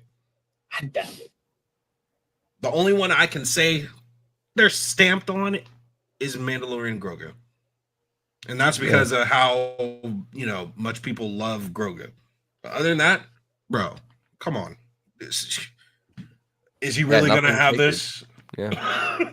Well, Star Wars has a bad track record. Well, yeah. I was just, okay, fine. Assuming that is going to happen, is it? Sorry. Is that something that you find intriguing, exciting, would be looking forward to? Yada yada yada. Mangold Star Wars. Levy. Oh, duh. Yeah. Big if, but yeah. I think at this point they need to keep bringing in new creatives until we find someone we like as a fandom. We're just gonna keep shopping. Yeah, honestly. I think Bryce Dallas Howard's one of the only ones that everybody's like, maybe, but yeah. I honestly it depends on what he's gonna be talking about too. Like, what's his? Is it another Star Wars spy movie of the underworld of the Star Wars Republic or some shit? If it's like that, then I really do not want to see it. But I mean, hey, who knows? They're saying he's doing the Rey movie, right? They're saying the current speculation is that he'd be doing a sequel to the Rey movie. Wait, really? Yeah. Like the Rey movie still obeyed Shinoy and the fucking Tony Knight. Is that who's writing it? So he's gonna be doing Stephen S. Knight, right? Stephen Knight, yeah. The Peaky Blinders. So there's rumors of a trilogy. Oh yeah. I was about to say, is this going to be episode 10, 11, 12, or Don't call it that. Don't call it that. I'm worried. They're gonna. What else are they gonna call it? Episodes 9. I mean, I think you have to. Episode 1 of the continuation of this story. Right. I don't know. I think Sean Levy and the dude who with the whatever his fucking name is wrote the Adam Project. I think they could bring something really dope to Star Wars because Levy's not just good with action; he's good with like hitting feels. Yeah. Mm-hmm. So, and that's really something Disney Star Wars has been lacking. They haven't been able to really make us care too much about at least any of their really new characters. Like not a lot. Like I enjoyed Soul, I enjoyed Jackie, but when other than the fact that it was Daphne Keene when she got triangle stabbed, I was like, okay. Dude, that was the most gangster way to go out. I love. Oh yeah, totally. Oh, she went out like a fucking G. Yeah, like for sure. Oh. Got tridented with the frickin'. I want to say Yord did too, but he just literally was following. Yeah. He had a great last couple moments, but the moment prior to that, like Forrest pulling the helmet to himself, using it to put his shit out. Like, man, he had me in that moment. Then they killed him. I was like, fuck. Yeah, you're like, you got this. You got real quick. Yeah. Nope, just Yord. All right, real quick though. Like, okay, who signed off on letting Jackie or whatever, however you say her name, go on this mission? Like, it's obvious this guy, whoever y'all are dealing with, is a G because they've killed two Jedi at this point. You really thought it's a good idea to bring her along? I'm sorry. If I was a Sith, I would have saw her on the front line and been like, "Oh, this is cake." He even said it. I think he says it as much to Soul. Like, you brought her here. That was on you, bro. Like. And then you bring the accountant, like Vanessa did anyways. Like, wow. Yo, Bib Tortuna. Yeah, well. Bib Tortuna. Your fully operational battle turret is about to get fucking planet poop killered. Bye-bye. Evacuate at our time of triumph. Icarus, of course I watched the trailer, dude. Oh my Fuck god, yeah. that's my Oh, like I am. bright side. Y'all said y'all. I was in the Verizon store earlier, but y'all said that y'all got your tickets, right? Oh no, I haven't got my tickets Hell yet. yeah. No, I haven't got my tickets yet. Alright. Over here, you just got to get it like the day of, and then it'll be fine. Small town. Yep. Yeah. No one's selling out my theater. Well, I'm not even in a small town. It's just we got so many damn movie theaters around here. It's like you'll find one. So Nice. I'm curious though because what movie? Guardians of the Galaxy. They sent a Marvel rep to our theater, and they gave the whole theater a checklist thing to like, what made you like this movie? Did you like this character or this character? Did you?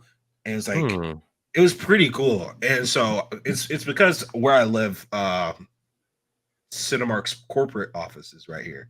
So I went to the movie theater right by that one. And I'm hoping that's what they do this time because usually you get some cool shit too. So we'll see. Just the phone under the seat kind of deal, or Say that again. that phone under the seat with the questions on it kind of deal? Or did they actually like? I guess I don't know what it is.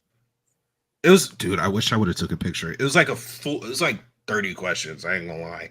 Of just like, what did you like about this show? This, and this. Is that like 4 questions or 4 answers under it that you could choose from? What is your feeling right now on Marvel? Are you hyped on it? Are you going down or whatever?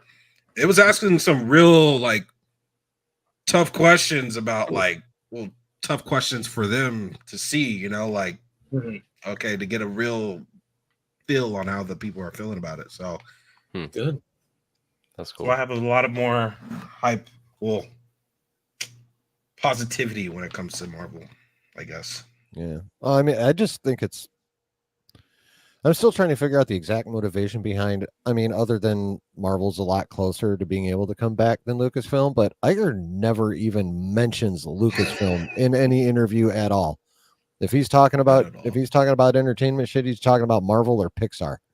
Yeah. Like he never he doesn't even hint that they exist in these interviews. Like it's crazy. And I can't really understand why, as a CEO, like something you spent that much money on and you're just going to sit there and watch it do what it's doing. I mean, unless there's like some weird situation there where like there has to be like an insane amount of rope for Kathy to string herself up on before they can get rid of her or what. But I guess that's my last question. What do y'all think that really is? Is that like y'all think that's like a sign of the confidence he has in Lucasfilm? And then honestly, after this question, I'm getting tired. I gotta go. But yeah, what do y'all think about that? Is that kind of would y'all say that is like a confidence move on how he feels about the future that either or company has? I mean, I think it's definitely indicative that he has a lot of faith in Marvel. For sure. Now, it's unfortunately impossible to gauge what he's really thinking about Lucasfilm because he's not saying anything, but that in and of itself, to me, indicates that he knows it's not doing well, which is why he's never bringing it up around investors. Well, I don't even know if it's him being confident in Marvel more so as it is just him being confident in Kevin Feige compared to Kathleen Kennedy in that sense. Because, Marvel still has, like, Deadpool Wolverine will do a bunch, but all the next shows are coming out with are all Chapek-approved shows. All the next movies are kind of like Chapek-approved movies as well. I know Thunderbolts just had a cool trailer and teaser and all that kind of stuff. It actually looked pretty damn sick. But, like, we still have to see. We have to see that execution too. Falcon Winter Soldier looked pretty sick going into it, and we got a pretty shite show. Some moments of greatness in there, but that and then Blade losing writers every 3 weeks shows that they are not in house altogether. Yeah. That shows they have stuff in house that they need to figure out and fix in a big way. Blade is something like you got a 2-time freaking Academy Award nominee, multiple times, or at least a winner in one of them. And he's Mahershala Ali's amazing. He came to them to do that, and they were like, "We're going to do it immediately." 5 directors later. Who knows how many writers later? Because his agent just made a comment, and they're like, that contract was signed in 2019. Yeah, It's like 5 writers, and now they're looking for their that's 3rd crazy. director. yeah. Marvel is not out of the wheelhouse. Everyone loves to think it is, and I know y'all. Oh, they're not out yet. I'm just saying they have much greater potential. They have much greater potential because of one man, or not even one man, just one human being, and that human being is Kevin frickin' Feige. Because they have about 3 to 4 more years worth of weeds to get through before, and Secret Wars and whatever the hell the other is going to be titled is going to be like their big things to prove that they're out of the weeds for us. But until we see that, whether as great as Deadpool Wolverine is or not, they're not out of the weeds. I think as a PR thing, just generally as well, that just shows Bob Iger has zero faith in Kathleen Kennedy. He's just waiting till October or November, whenever that contract rolls out. If he's next not even month, supposedly. Next month?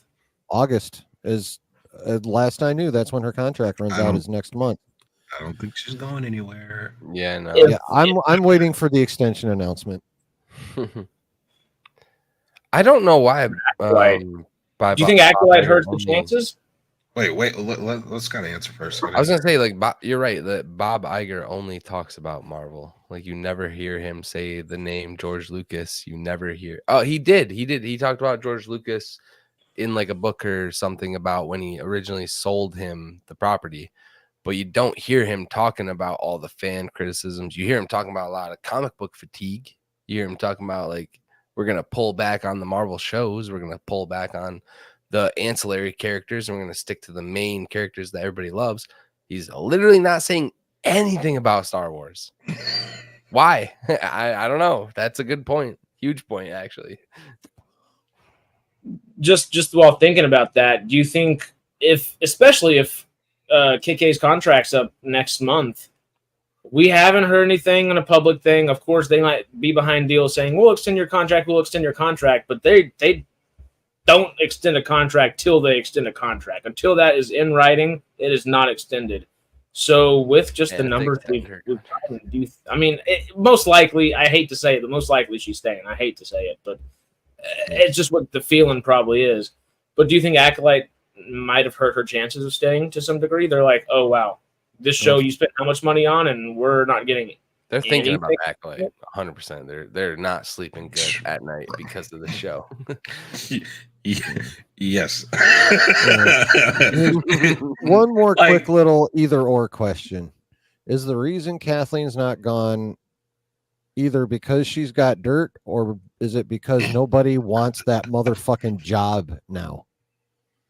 B. Yes. I'm with the B option on that. I'm with the B option. And then also, like, let's be completely honest, man. It's going to be a tough road getting this Lucasfilm back to where it needs to be. It's not going to be a walk in the park. It's not just a few changes you got to do here and there that, like, I think on the Marvel side, Kevin Feige has at least put himself in the way that he can do that.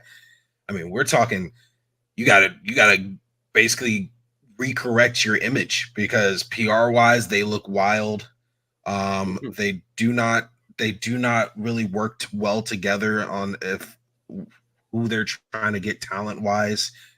There's a lot more cleaning up you got to do over in the Star Wars side. And why would I want to sign up for that?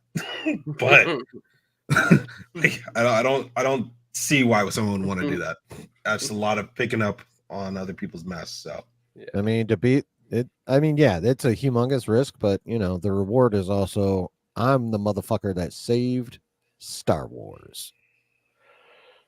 Also, I'm the motherfucker that gets paid as a CEO in Lucasfilm. that doesn't hurt either, but yeah. But there's also just as many hurdles as fun things to climb in that. So oh yeah, totally. What about? I don't think they're going to do it, which is stupid. But what they should do is automatically just get rid of Kathleen Kennedy and put. Even though I don't think necessarily, as much as we've all thought about it in the last few years, everyone always like Dave Filoni and Jon Favreau are the two people that just do that. Utilize them as interim heads. Interim. Don't make them permanent or anything. Use them as interim heads for a year, maybe 2. That way you satiate a good amount of people. You kind of push and propel things forward based upon what we already have set up, because those two have kind of been helming most of those things. And then maybe at that end of that year and a half, 2 years, you have surged and you have brought at least enough goodwill back to like the center of everything, where you're like, hey, any creatives want to come in here and actually like helm the next like era of Star Wars or whatever we want to do? That I think is the only like plausible thing going forward if they want to do something well. I would make one minor adjustment to that. I would only make Favreau the CEO, and I would leave Dave CCO. I think Favreau and Gilroy would be the perfect two together. I just know Gilroy makes y'all go squirmy, so I got to be careful. No, Gilroy is an amazing writer. I will not discount his ability to write a good story, ever. The dude knows how to write. He just needs some guidance when it comes to this franchise is all. With the proper guidance, he could probably make some goddamn amazing Star Wars.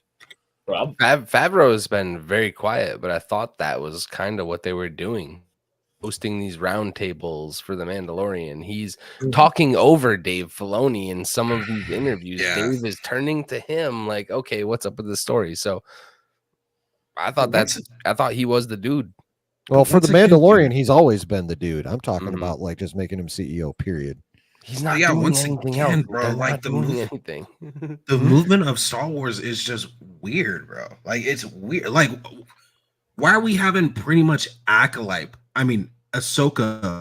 promos during the Acolyte? Like, I don't understand. And by Ahsoka promos, I mean we have the Hayden and Rosario interviews he Dawson did. interviews that they honestly are great. I love them. But it's like, why is that coming out while you got a brand new show that has them nowhere around it? True. It's weird movement. I don't get that. So Star Wars is weird, bro. They have a lot of work to do. I just know I would probably sign the contract just for the money, and then we'll figure it out as we go. But it's ridiculous at this point. So that's all I know, man. Yeah. Sounds And about right. I am inclined to think that people just don't want that motherfucking job. I mean, bro, you look at all the shit it got for this show, bro. I mean, bro, when you have Moist Critical going over a review and that has 1 million views in less than 3 hours. Damn. I mean, I know Bro. Moist Critical's big, but fuck. Bro. And he's shitting on the show. So, like, bro, like, you can tell me all you want to tell me, but like, this show ain't moving like it should, guys. Like, there's nothing you can tell me, because Moist, It's not landing like Star Wars should land. exactly. Moist is really forgiving with shows, and he tells you how he feels, but he has not pulled punches. And when you go read through them comments, everyone's feeling the exact same way. So it's and he's not like your normal everyday daily scheduled grifter as like, you know, some of the well-known ones are. So it's I'll say it, fucking Nerdrotic, Knights of Melvin, Geeks and Gamers. I ain't scared. Fuck exactly that. And so if I'm just saying, man, if I'm seeing that and dude, homie had 1 million in 2 hours on that video of him just shitting on the show. What are you supposed to do? Why would the young audience want to be clicking on this shit if that guy is doing this? Yeah. That's a huge audience, man. So we'll see what happens. Yep. On to the next one. Hey, Matthew's in. What's up, Matthew?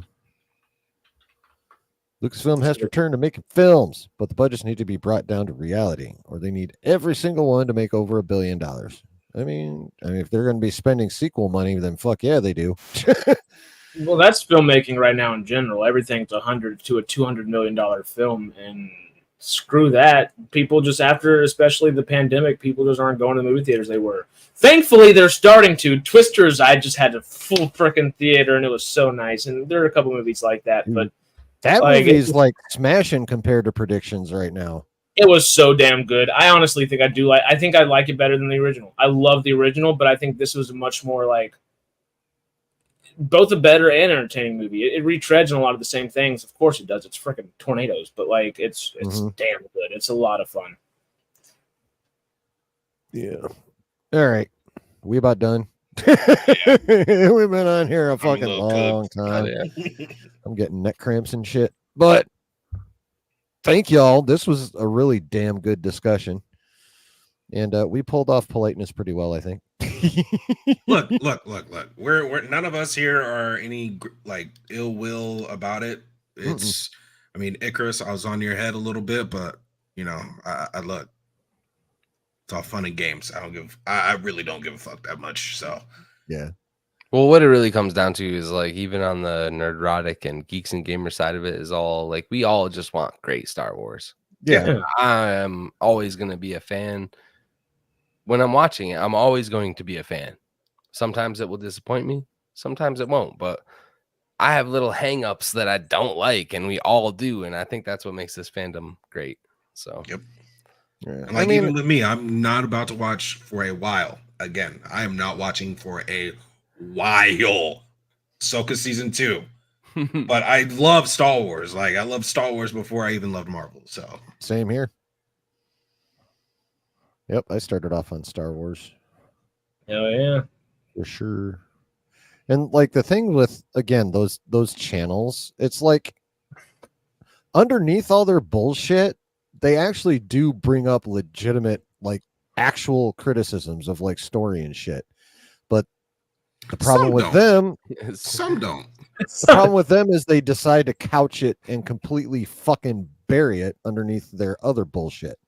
Yeah. A lot of Some them don't. definitely, some don't, but a lot of Yeah. them started from places of meaning well into it turned into maybe not that much meaning well very quickly, but at least it started from something good that was like, okay, well now I see the easy way to go, but yeah. So, as I said, some don't, man. I look. Me and Kendall had X-Wing on, and I like X-Wing as a guy, as a person. But my lord,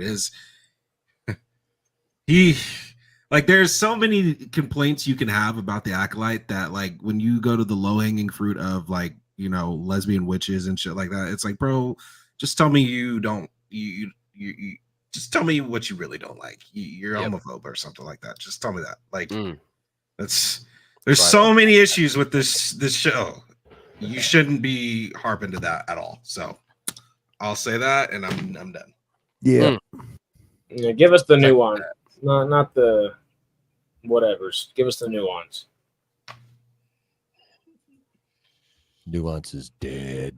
Thank you, Twitter. Yeah.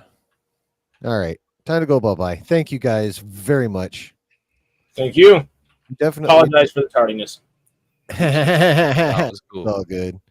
We should just do like we don't always have to talk about Star Wars for these either, because I know all of us have interests outside of Star Wars. We should just get together and talk shit. Hey, I'm down. down. Send the I'm invite. down. Send the link. But I don't know if I can go 4 hours again though. Basement It's walk. It's only been 3 minutes. It's only been 3:28 for 5 more seconds than 3:29. 12:30 over here. So Yes, it is. Yeah. Are you in New York State? Or Yeah. were you? Okay, yeah. You and Matt both, right? Yep. Yeah. I should have. Yeah, it has been a while since I've done like a whole call-in thing. I've only done it once. Don't mention Nico. Nico. Oh fuck, It's okay. Nico. Turd Ferguson. Yeah, you're over there in Seattle, Brooke. Yeah, it's 9:30 over here, Brooke. Yeah, over there on the west side. Must be nice, but I need to go. I'm tired. All right, man. You All said right. go Much to love, what? everybody. We will see you all later. Hope y'all had as good a time as we did. Peace out. Good night, y'all. Ugh.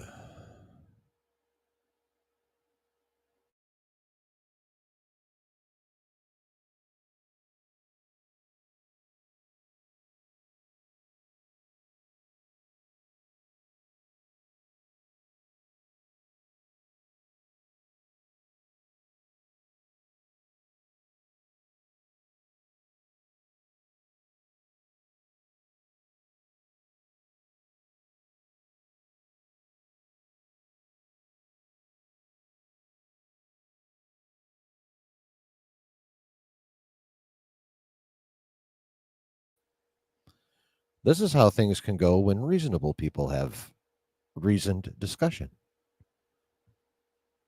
So this was both fun and an example to others. So y'all should share all this. Y'all should share this out because it's such a good example. But yeah, seriously, if you made it this far, live or in the replay, I greatly thank you. I would also really appreciate it if you'd hit the like button. And if you are not yet a subscriber, hit that and the bell so you can enjoy much, much more of this stuff. So much gratitude, much love. You guys are awesome. Whether you were participating in the chat or just lurking, I appreciate you. Have a good rest of your weekend. Laters.